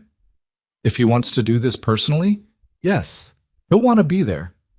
Thank you, Clara said. She hung up. She called Renata back. Renata answered on the first ring. I'm 4 minutes out. Hunts Point, Old Fish Market on Edgewater Road. That's where they have him. Silence. Then, how do you know? Marcus Calder told me. The silence this time had a different texture. You called Marcus Calder. I called the number Damien used last night, Marcus answered. She pushed off from the counter. 4 men minimum. Vincent probably on site personally.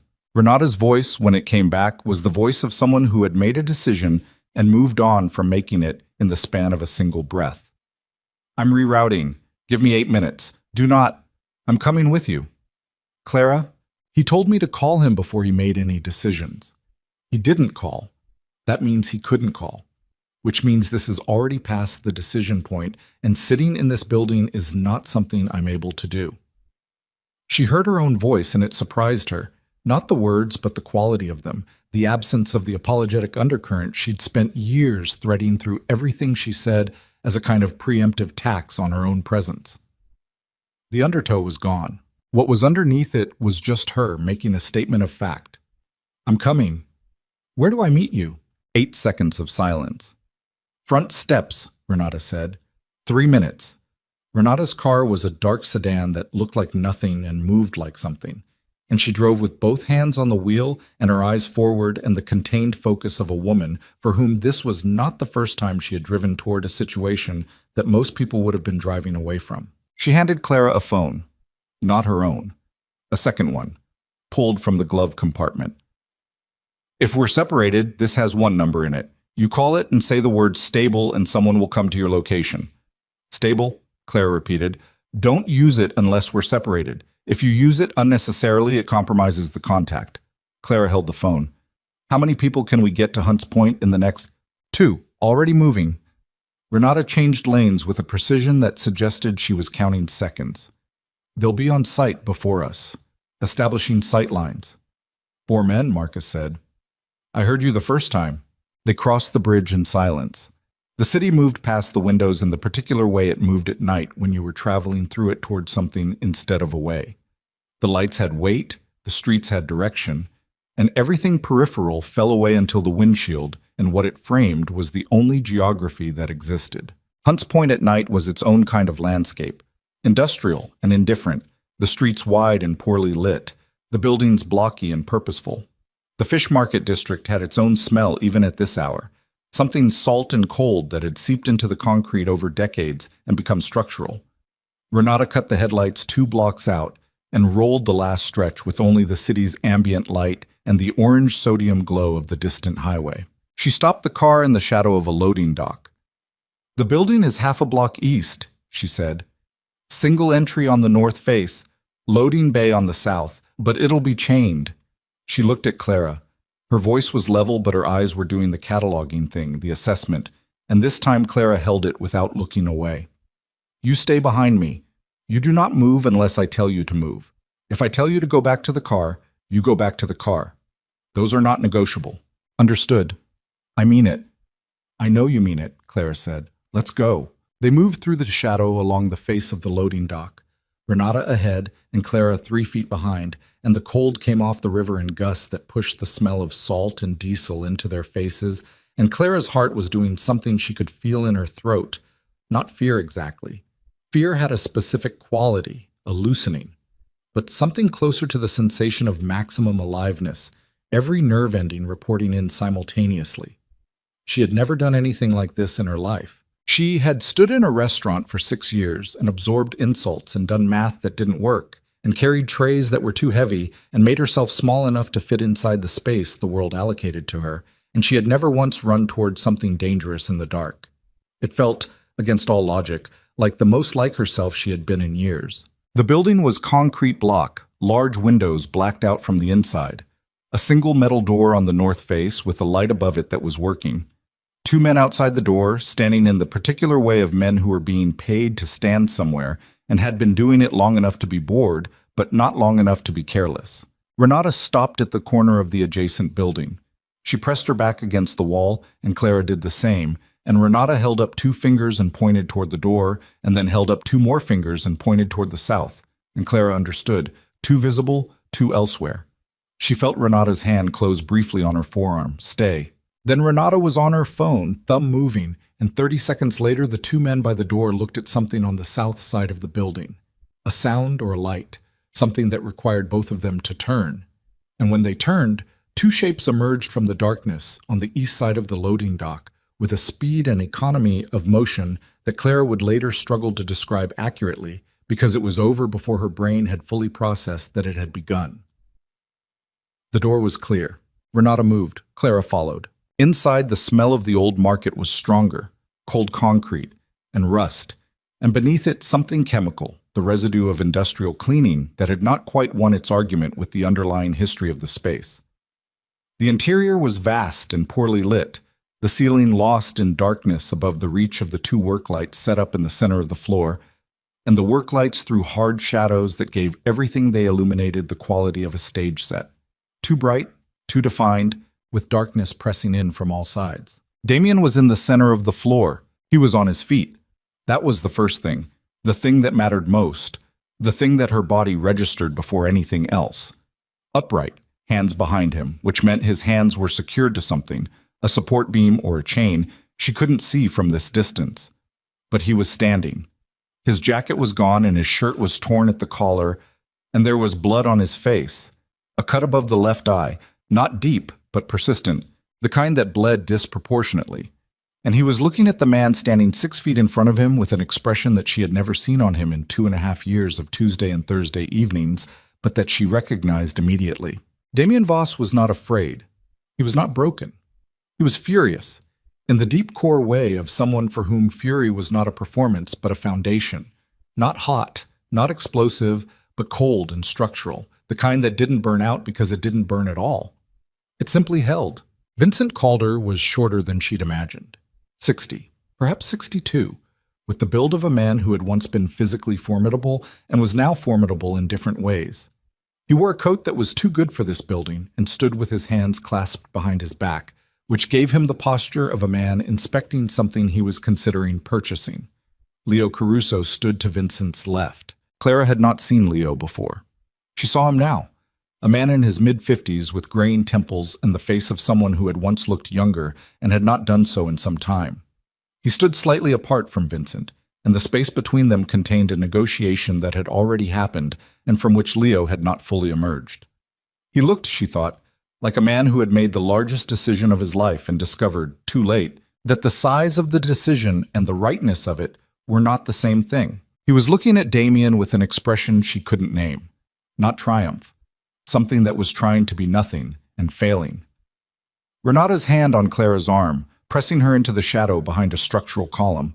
She could see but couldn't be seen, or couldn't be seen easily, and she pressed her back against the cold concrete and watched. "You've had 12 years from me," Damien was saying. His voice was completely level. Blood ran from the cut above his eye in a thin line that reached his jaw, and he did not appear to notice it. 12 years and everything that came with them. The question I have, the only question I actually care about answering before anything else happens tonight, is whether there was any part of those 12 years that was real, or whether I'm standing here because I misread the entire period. Vincent started to speak, and Damien said without raising his voice, "I'm not talking to you." Vincent stopped. Something moved across his face. Surprise. And beneath the surprise, a recalculation. Men in his position were not often interrupted. He absorbed it with the control of someone who had learned that the management of his own reactions was itself a form of power. Leo was looking at the floor now. Look at me, Damien said. Leo looked up. 12 years, Damien said again. Tell me. Something in Leo Caruso's face broke. Not dramatically. It was not the break of a man who was giving in, but the break of a man who had been holding something weight-bearing for a very long time and had reached the point where holding it was no longer architecturally possible. It cracked in his jaw first, then around his eyes, and he said, in a voice that was recognizably the voice of someone who had been practicing what they would say in this moment and found it inadequate to the actual moment, it was both. Damien looked at him. Both, Leo said. All of it was real, and this is also real. I needed my son. The situation with my son. He stopped. His jaw worked. You paid for the college, but the debt wasn't college. It was something I did 8 years ago, before you took over, before any of this was what it is now. I made a decision that created a debt I couldn't pay out of what you give me, and Vincent found it, and he gave me a choice. When? Damien said. 8 months ago. 8 months. Clara watched Damien absorb this number. 8 months of breakfasts and meetings, and Tuesday and Thursday evenings in a corner booth. 8 months of Leo Caruso knowing what he was doing and doing it anyway. And the number sat in the lit center of the warehouse floor between the two men like something physical. You could have told me, Damien said. I know. I would have. I know, Leo said, louder now, rough. I know what you would have done. That's... He stopped. His hands, Clara could see from the shadow, were shaking slightly. Not from fear, she thought, from something that was trying to be a different emotion and couldn't complete the conversion. That's why I didn't, because you would have handled it, and I would have owed you that too, and I... He stopped again. I have spent 12 years owing you things, Damien. I needed to clear one debt without creating another. The silence that followed was the heaviest silence of the night, and the night had had heavy silences. Then Vincent Calder said, with the tone of a man who had let a digression run its course and was returning to the agenda, "This is very moving, but the conversation I came here to have is the one about the Northeast Corridor, and I'd like to have it before the hour gets later." Damien looked at Vincent. He looked at him with the full weight of what she now understood was a man whose rage was not diminished by its containment, but compacted by it. Made denser, more load-bearing, more dangerous precisely because it took up less visible space. The Northeast, Damien said, is not for sale. Not to you. Not tonight.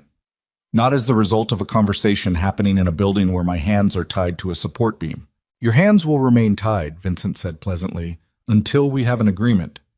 Then they stay tied. Vincent smiled. It was a patient smile, the smile of a man who had more time than the other person in the room and knew it. Damien, I have been building this case for 8 months. I have your financial records, your operational structure, and the testimony of a man who has been inside your organization for over a decade. The other families have been briefed. The window for this to resolve quietly closed approximately 3 hours ago. He tilted his head slightly. I'm offering you the opportunity to hand over the Northeast operation voluntarily and walk away from tonight with everything else intact. The alternative involves a process that will be expensive. For you, for the people around you. Clara heard the emphasis. The people around you. She felt something move through her that was not fear and was not fury, but was the synthesis of both. The precise operational clarity that came from the moment when the situation became simple, because all the complexity had been stripped away, and what remained was only what mattered. What mattered was the man in the center of the room, with blood running down his face, who had crouched on a restaurant floor beside her and picked up broken pieces without being asked. She stepped out of the shadow. Renata's hand shot out and missed her by half a second, and then Renata made a sound that was the quietest possible expression of a very loud feeling, and Clara was already moving into the light. Vincent Calder saw her first. His expression moved through several phases in rapid succession: recognition, confusion, reassessment, and then settled into something that was almost amused, which was worse. Damien saw her and his face did something she had never seen it do. The fury dropped. Not the control, not the composure. Those held. They were load-bearing, and they held. But the fury dropped, and what replaced it, for one unguarded second, was something she could only describe as the expression of a man who had been in a very dark room for a very long time and had just watched someone walk through the wall. "Clara," he said, low. An entire conversation in 2 syllables. "I'm here," she said. She kept walking until she was standing in the full light of the work lamps, and she could see everything. The cut above Damien's eye, the chain on his wrists, Leo standing with his broken expression, Vincent with his patient smile, and the 2 men flanking Vincent who had straightened when she appeared and were watching her with the professional attention of people deciding whether she was a problem. She looked at Vincent Calder. She had spent her life being underestimated by men who looked like him, men who stood in rooms with their hands behind their backs and made decisions about what other people were worth. She was very familiar with the look on his face. She had been receiving it since she was old enough to stand in front of people and have them decide, in the first 3 seconds, that she was not a relevant variable. She used it. "Mr. Calder," she said. Her voice was steady in the way that her voice was always steady when everything else was falling apart, which was a skill she had not previously considered valuable and was revising her assessment of in real time. "You've been building this case for 8 months. Forensic financial records, operational documentation, internal testimony." She watched his expression. The smile was still there, but it had changed in some minor way. A small shift in the muscles around his eyes. "That's a substantial investment of time and resources. It would be unfortunate if the documentation you've built were to be examined in a federal context rather than a private one." The smile stopped moving. "I have a friend," she said. I use the word loosely. She's the Assistant Director of the Financial Crimes Division of the U.S. Attorney's Office for the Southern District of New York. She and I went to the same high school, and we have dinner twice a year, and I called her 40 minutes ago from a car on the way here. This was not true. None of it was true. But Clara Whitmore had been managing dangerous men in confined spaces for 6 years, and she knew, with the bone-deep instinct of long practice, the precise moment when a room shifted, the moment when the person with the power stopped performing certainty and started doing the math. I told her about the financial documentation you've been building. I told her about the meeting that was supposed to happen today that you chose not to attend in person. I told her about the location we were going to tonight and what was happening in it. She paused. She's a thorough person. She was going to pull everything regardless of what I told her next. The question I gave her was whether she pulled it quietly or loudly. Vincent Calder had gone very still. His 2 men were looking at him. Leo was looking at her. And Damien. Damien was looking at her with the expression of a man who was calculating in real time, not the content of what she was saying, but the woman who was saying it, recalibrating something in his understanding that had apparently been slightly off and was now correcting itself. "You're bluffing," Vincent said. His voice was still controlled, but the pleasantness had gone out of it the way warmth went out of a room when the heat was cut. Suddenly, completely, and with a cold that had been there all along underneath. "Maybe," Clara said. "Are you confident enough to find out?" The warehouse was very quiet. The river smell came through a gap somewhere in the roofline, cold and mineral, and the work lights hummed their single low note, and somewhere outside on Edgewater Road, a truck went past with the sound of heavy machinery moving through the night. And then it was quiet again. Vincent Calder looked at her for a long time. He looked at her the way men like him looked at things they had miscategorized, not with the anger of someone who had been beaten, but with the focused attention of someone revising a filing system, locating the correct drawer, deciding where to put the new information. Then he looked at Leo. Something passed between them in that look. The entire mechanism of the last 8 months, the debt, the deal, the 8 months of constructed advantage, and the single variable that had not been in the model because nobody had thought to put it there. A plus-sized waitress from the Bronx with a pasta stain on her work history, and $60 missing from her monthly payment arrangement, and a voice that did not shake. "Release him," Vincent said. One of his men moved to the support beam. Clara heard the chain, and then she heard Damien's breath. A single controlled exhale. The breath of a man whose body had been managing something for the last several hours and was being allowed to stop. And then he was standing free, rolling his wrists, his eyes on her. Vincent buttoned his coat. "This conversation," he said to the room in general and no one specifically, "is not concluded." "No," Damien said, "but tonight it is." Vincent walked out. His men followed. Leo stood for a moment in the empty center of the room, looking at Damien with the broken expression she'd seen before. And Damien looked back at him without speaking. And then Leo walked out too, and the warehouse door closed with a sound like a period at the end of a very long sentence. Renata appeared from the shadows with the expression of someone who had watched an operation go completely off plan and arrive at the correct destination by an entirely unauthorized route. Damien crossed the floor to where Clara was standing. He stopped in front of her. The blood from the cut above his eye had dried into a dark line on his jaw. He was looking at her in a way that she thought she would spend a long time trying to accurately remember, as though she had just performed a version of herself he had suspected was there and was now confronted with the evidence. "The assistant director of the Financial Crimes Division," he said. "I don't know anyone in the U.S. Attorney's Office," Clara said. "I know you don't." He didn't know that. "No," Damien said. He didn't. He was quiet for a moment. His hand came up, slowly, with the careful deliberateness of a man who was accustomed to measuring the force he applied to things and was applying very little. And his knuckles touched her jaw, briefly, the way you touched something you were confirming was real. "He thought you were someone who had nothing to lose." "I had everything to lose," Clara said. "I just decided the math worked out." He looked at her. His hand was still at her jaw. The work lights hummed, and outside the city went about its business with complete indifference to what had just happened inside this building. And then Renata said, from somewhere behind them both, in the tone of a woman who had been keeping the operational situation in mind while everyone else had been having a moment, "We need to move. Leo is not contained, and Vincent is not finished, and I would like to do the rest of this from somewhere that is not a fish market." She was right. They all knew she was right.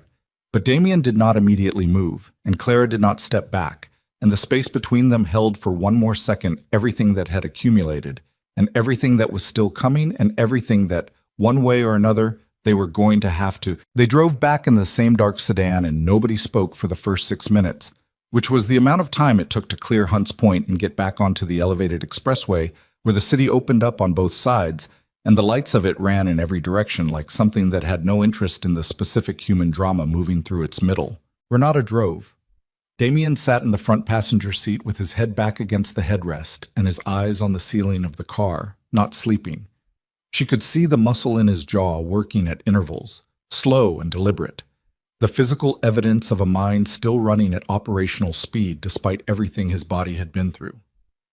Clara sat in the back and watched the city move past the window and tried to locate herself inside the night, to find the thread that connected the woman who had walked into Enzo's trattoria at 3 in the afternoon yesterday with the woman who had just stood in a fish market in Hunts Point and told a lie to a crime boss's face without her voice breaking. The thread was there. It was thinner than she expected, but it held. Renata spoke first. "Leo is the immediate problem." Damien didn't move his head from the headrest. "I know. He's not contained. Vincent let him walk out, which means either he's still useful to Vincent or Vincent is done with him, and both of those options create different problems by morning." "I know, Renata. If Leo talks to the other families before we do..." "Renata." Damien's voice was not sharp. It was the voice he used when something was settled, and he needed the conversation to acknowledge that. "I know. Give me until we get back to the building." Renata gave him until they got back to the building. Inside, she put coffee on without asking, and Damien sat at the kitchen table and Clara sat across from him, and for a moment it was the same geometry as the morning, the same table, the same chairs, the same kitchen light, but everything that filled the space between those fixed points had been replaced with something heavier and less theoretical. He looked at her. She looked back. "Your face," she said. "It's fine. It needs to be cleaned." "Clara." "Sit there," she said. And she got up and went to the cabinet under the sink where she had seen Renata store a first aid kit that morning. And she brought it back to the table and opened it, and she sat on the edge of the table beside him, and she cleaned the cut above his eye with the antiseptic and a piece of gauze while he held still with the patience of someone who had learned a long time ago that resisting the necessary was a waste of energy better conserved for the unnecessary. He winced once, just once, when the antiseptic hit the deepest part of the cut. She felt the wince more than she saw it, a single involuntary tension in the muscle under her hand. "Sorry," she said. "Don't be." She put a small butterfly closure on the cut and pressed it down, and then she put her hand flat against the side of his face for a moment. Not deliberately, not as a decision, just as a thing that happened at the end of a sequence of actions that had brought her hand to that place and found no resistance there. His hand came up and covered hers. Both of them stayed very still for a moment, like two people who had been running hard and had simultaneously decided to stop, and were now standing in the silence of having stopped and discovering it felt like something. "Tell me what you're going to do about Leo," she said. He took her hand down from his face, but he didn't let go of it, and she found she didn't pull it back. "Leo needs to make a statement," he said. "Voluntary, documented, witnessed. Describing the nature of Vincent Calder's approach 8 months ago, the leverage used, the information he was asked to provide and did provide. Full account, nothing omitted." "Will he do it?" "I think yes." He was quiet for a moment. "Not because he owes me. He knows I know he owes me. That's part of the problem. That's why he didn't come to me 8 months ago. He'll do it because it's the only version of what he did that his son can eventually understand. The version where he was coerced, where the pressure was real, where he tried to limit the damage even at the end." He paused. "Marcus's call tonight, the warehouse location. That wasn't Marcus working independently. Leo gave him the location." Clara looked at him. "Leo told Marcus where Vincent was taking me," Damien said. "He didn't stop the meeting from happening, but he made sure someone knew where I was. That's what he had left. One thing, small enough to be deniable, significant enough to matter." He looked at their hands. A man who has gone all the way over doesn't leave the door unlocked on his way out. Leo left the door unlocked. That's what I'm working with. "And Vincent," Clara said. Damien was quiet for longer this time. Renata was moving somewhere in the building. Footsteps, a door, the distant sound of a phone call being conducted at a volume and register designed not to carry. And outside the kitchen window, the city was doing what it did at 2 a.m, which was continue without apology. "Vincent built this over 8 months," he said. "He built it carefully, using a real asset inside my organization. And the play was elegant, but it rested on a single assumption that when it was finally executed, I would be isolated. That I would walk into that warehouse alone and come out with nothing." He looked up. The assumption was wrong. "Because of me," she said. Not vain, just accurate. The same way she would have said the cut is above your eye or the coffee is done. "Because of you," he said. "Marcus told me the location. I can't take credit for—" "Marcus told you the location because you called him," Damien said. "That call is you. The decision to step out of that shadow and into the light is you. What you said to Vincent and how you said it, and the fact that you said it at all, that is entirely and specifically you." He held her gaze. "I need you to understand that I am not diminishing what happened tonight by locating its cause. I'm doing the opposite." She understood. She sat with it for a moment, feeling the weight of it. Not the compliment, but the accuracy. She had done those things. She had made those choices. She had walked into the light in a fish market in Hunts Point with no weapon and no backup and nothing except the willingness to be completely present in a room where presence was the only leverage available, and it had been enough. Not because she was exceptional, because she had stopped subtracting herself from the equation. "I need to make some calls," Damien said. He stood, and the chair scraped on the tile, and he looked down at her with the expression she had been cataloging all night. The one that had no clean name, the one that lived in the space between what was appropriate to this situation and what was true, regardless of appropriateness. "Will you stay?" "Tonight?" "Tonight, and for whatever comes after tonight that requires it." He paused. "I'm not asking you to make a permanent decision at 2 a.m. after the night we've had. I'm asking if you'll still be in this building when the calls are done." She looked at him. "Yes." He nodded once and went to make the calls. Renata appeared in the kitchen doorway a few minutes later and poured herself a cup of coffee, and sat down at the table with the manner of someone who had earned this specific cup of coffee through specific means and intended to drink it properly. "You know," she said, without preamble, "in 11 years I have watched 3 people try to play Vincent Calder in a room and come out ahead." Clara wrapped her hands around her own cup. "How'd the other 2 do it?" "One of them had a gun." Renata took a drink of her coffee. The other one was Damien. She set the cup down. You didn't have either. I had the room, Clara said.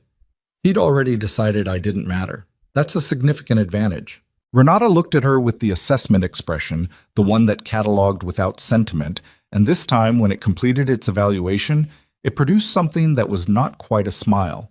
Renata did not appear to possess the infrastructure for a full smile, but was a relaxation of the architecture around her eyes that served the same function. Get some sleep, Renata said. Tomorrow will be its own thing. Tomorrow was in fact its own thing. Damien was on the phone for 4 hours. Clara slept in the small room upstairs and woke at 6 to the sound of voices below. Not agitated, not elevated, but the sustained low frequency of people working through something complex. And she lay on her back and looked at the ceiling and listened to the building around her and felt, for the first time in longer than she could accurately locate, the sensation of being somewhere that held her rather than somewhere she was simply occupying. She went downstairs at 7. Damien was at the kitchen table with 3 phones and a legal pad covered in handwriting, and the look of a man who had not slept and had used the hours he would have spent sleeping in a manner he considered equivalent. He looked up when she came in. Leo will make the statement, he said. This morning, Renata is with him now. Clara went to the coffee pot. And the other families. I spoke to both of them at length between 3 and 5 this morning. The one who'd indicated support for Vincent's position has withdrawn that indication. The non-committal one is now leaning toward a formal joint review of the Northeast Corridor situation. He paused. In plain language, neither of them wants to be on the record as having supported Vincent Calder's methodology once Leo's account is documented and in circulation. Because they didn't know he'd used a coerced insider. Because they didn't know. Or because they did know and have decided, in light of current circumstances, that they didn't. He made a small sound that was not quite humor, but acknowledged the existence of humor somewhere in the vicinity. It amounts to the same thing. Clara poured 2 cups of coffee and brought them both to the table and sat down. And the Northeast, she said, stays. He picked up the coffee without looking away from her. Vincent doesn't have a case that holds if Leo recants. The financial documentation he gathered was obtained through coercion. Leo's statement establishes that. The forensic advantage Vincent built over 8 months becomes a liability the moment it's reframed as evidence of his own methods. He'll know that. Yes. So he'll regroup, make another move eventually. Yes. In 6 months or a year, when the current situation is settled and the other families have moved on to other concerns, Vincent Calder will try something else.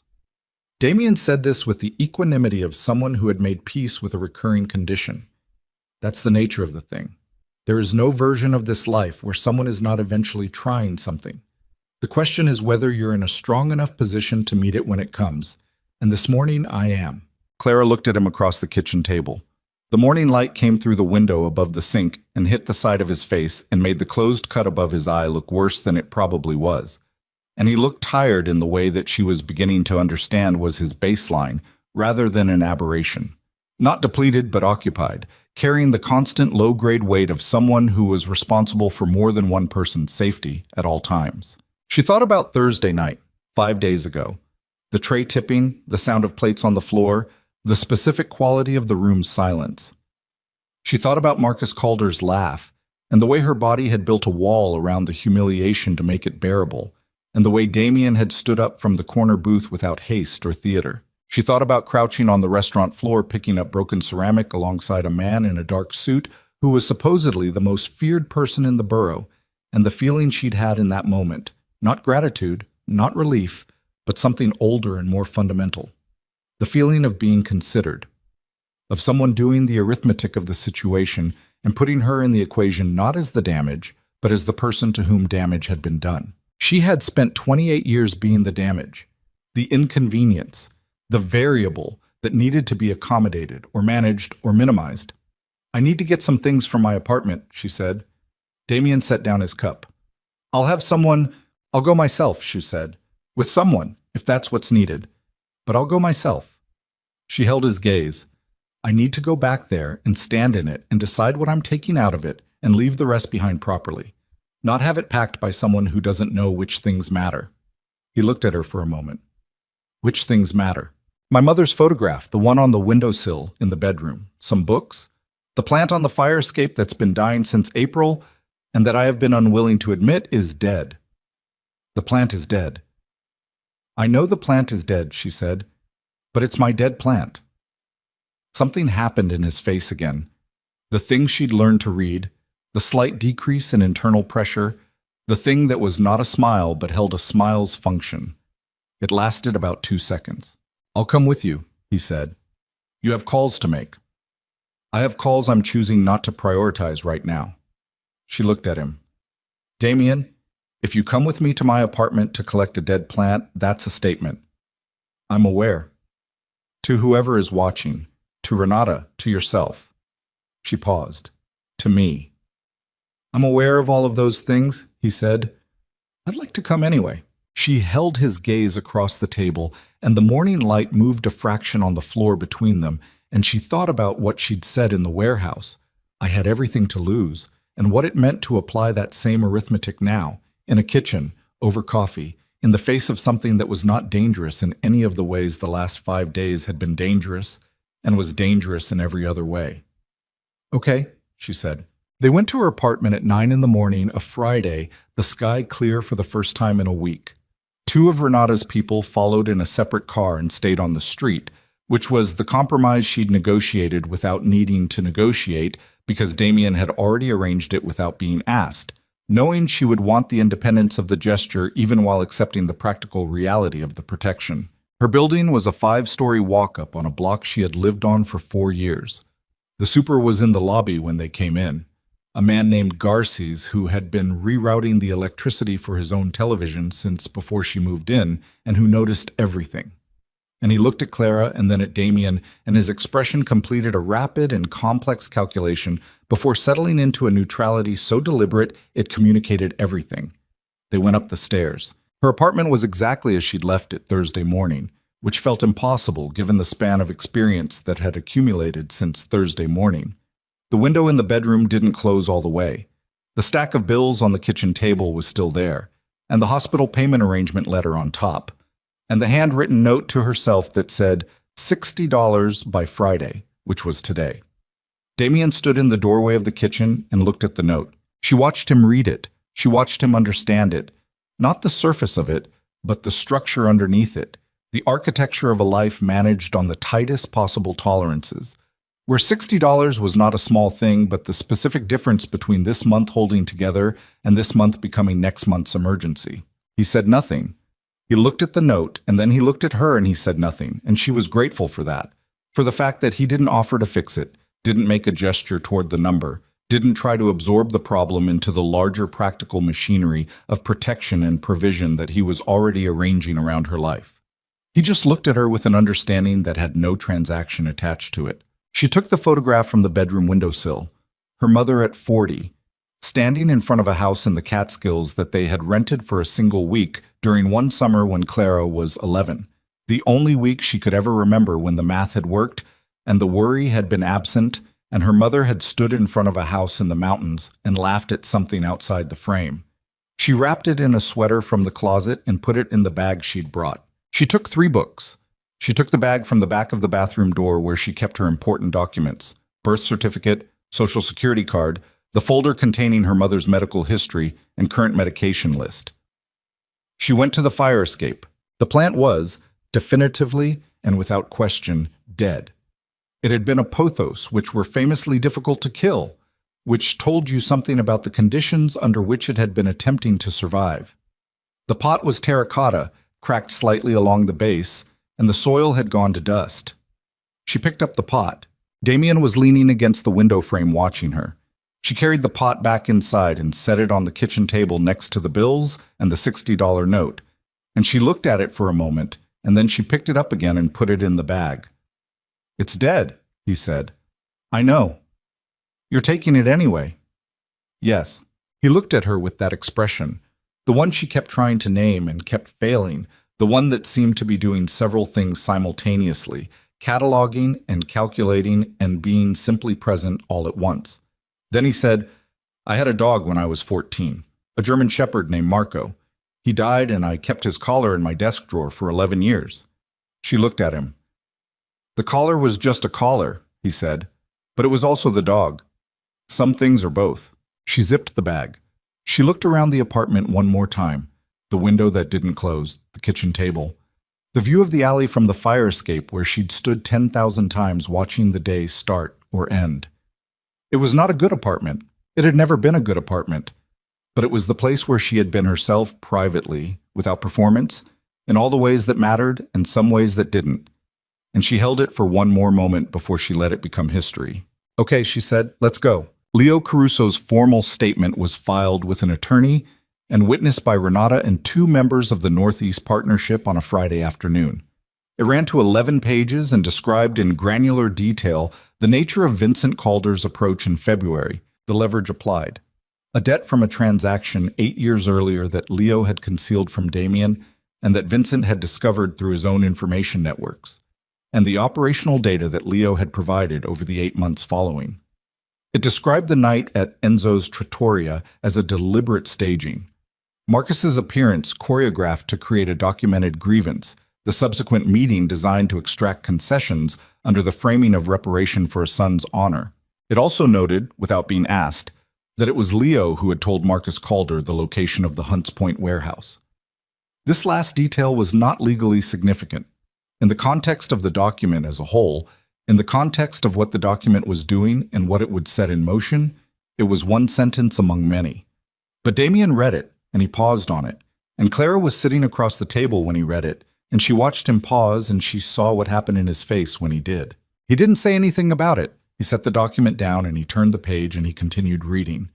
But she had seen it, the specific quality of what moved through him in that pause, something that was not forgiveness exactly, but was the acknowledgement of a human being doing the best available thing with the worst available materials, and the decision to hold that fact alongside everything else rather than discard it.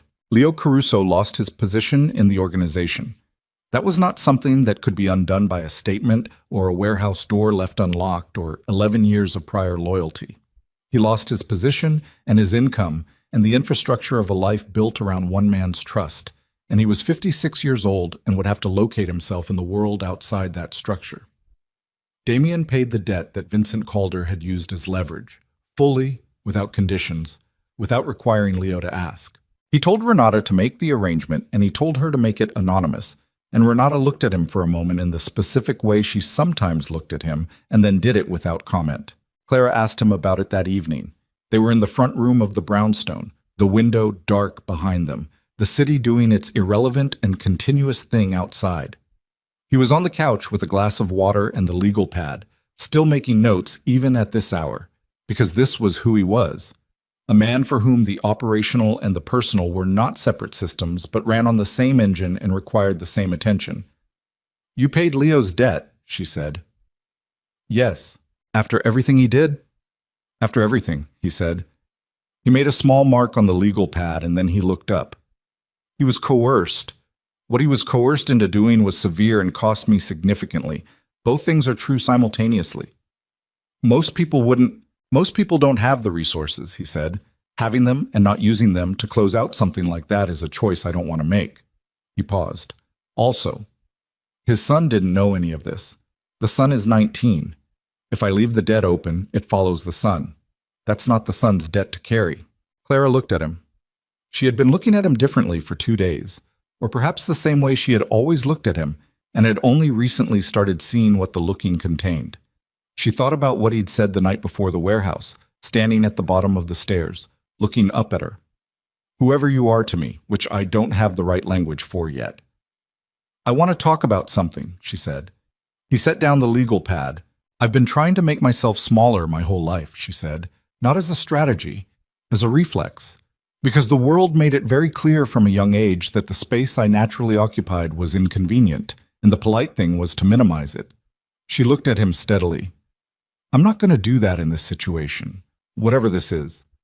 I'm not going to pre-apologize for taking up space or convince myself that what I feel is less than what it is to make it easier for everyone, including myself." Damien was very still.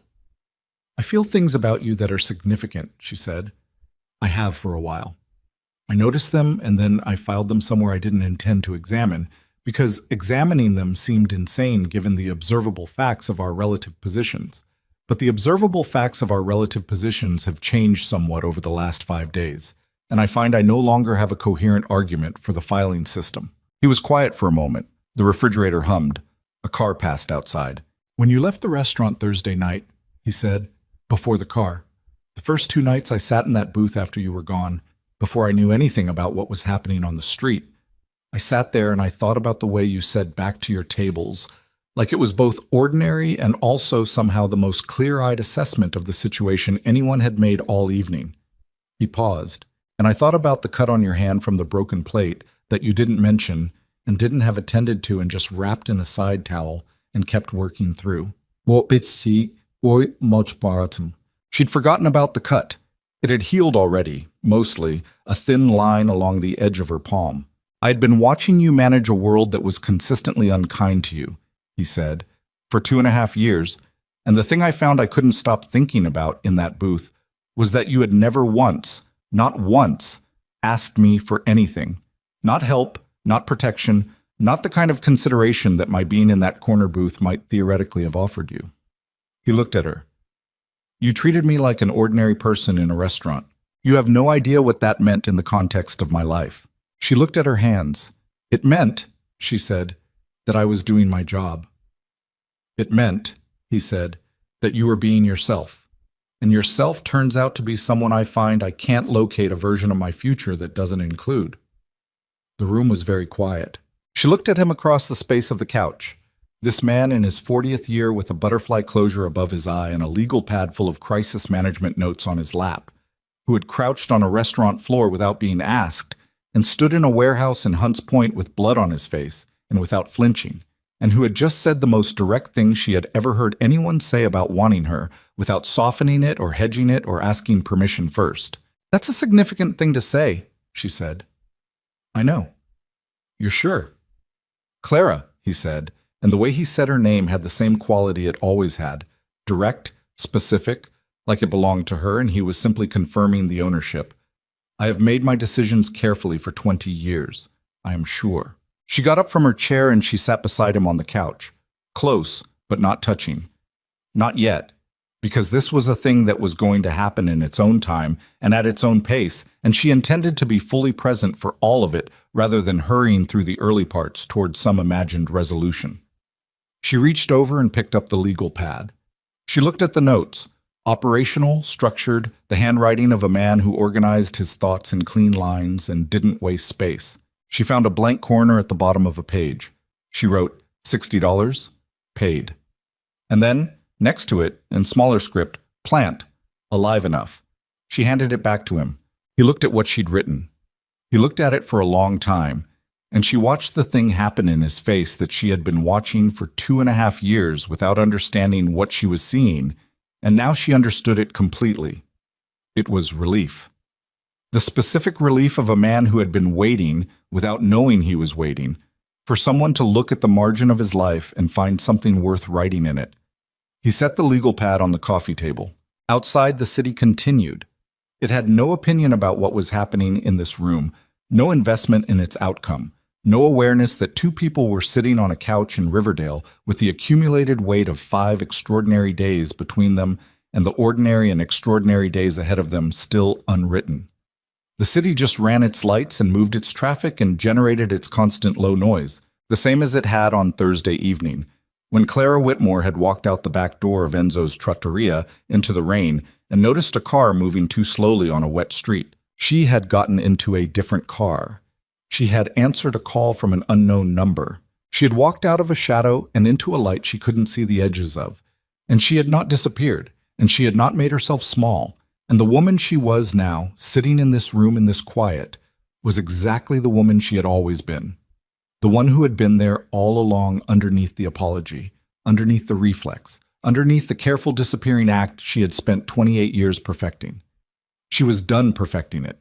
The plant sat in its cracked terracotta pot on the kitchen table of a brownstone in Riverdale, with the city outside and the night coming down and 2 people inside who had each, through means that neither had anticipated and could not have designed, found the one thing that all the power and all the money and all the carefully maintained armor in the world could not provide and could not protect once lost. Someone who looked at exactly what they were and decided it was enough. It was not a small thing. It was, in fact, the only thing. And for the first time in longer than she could accurately remember, Clara Whitmore did not feel the need to make it smaller.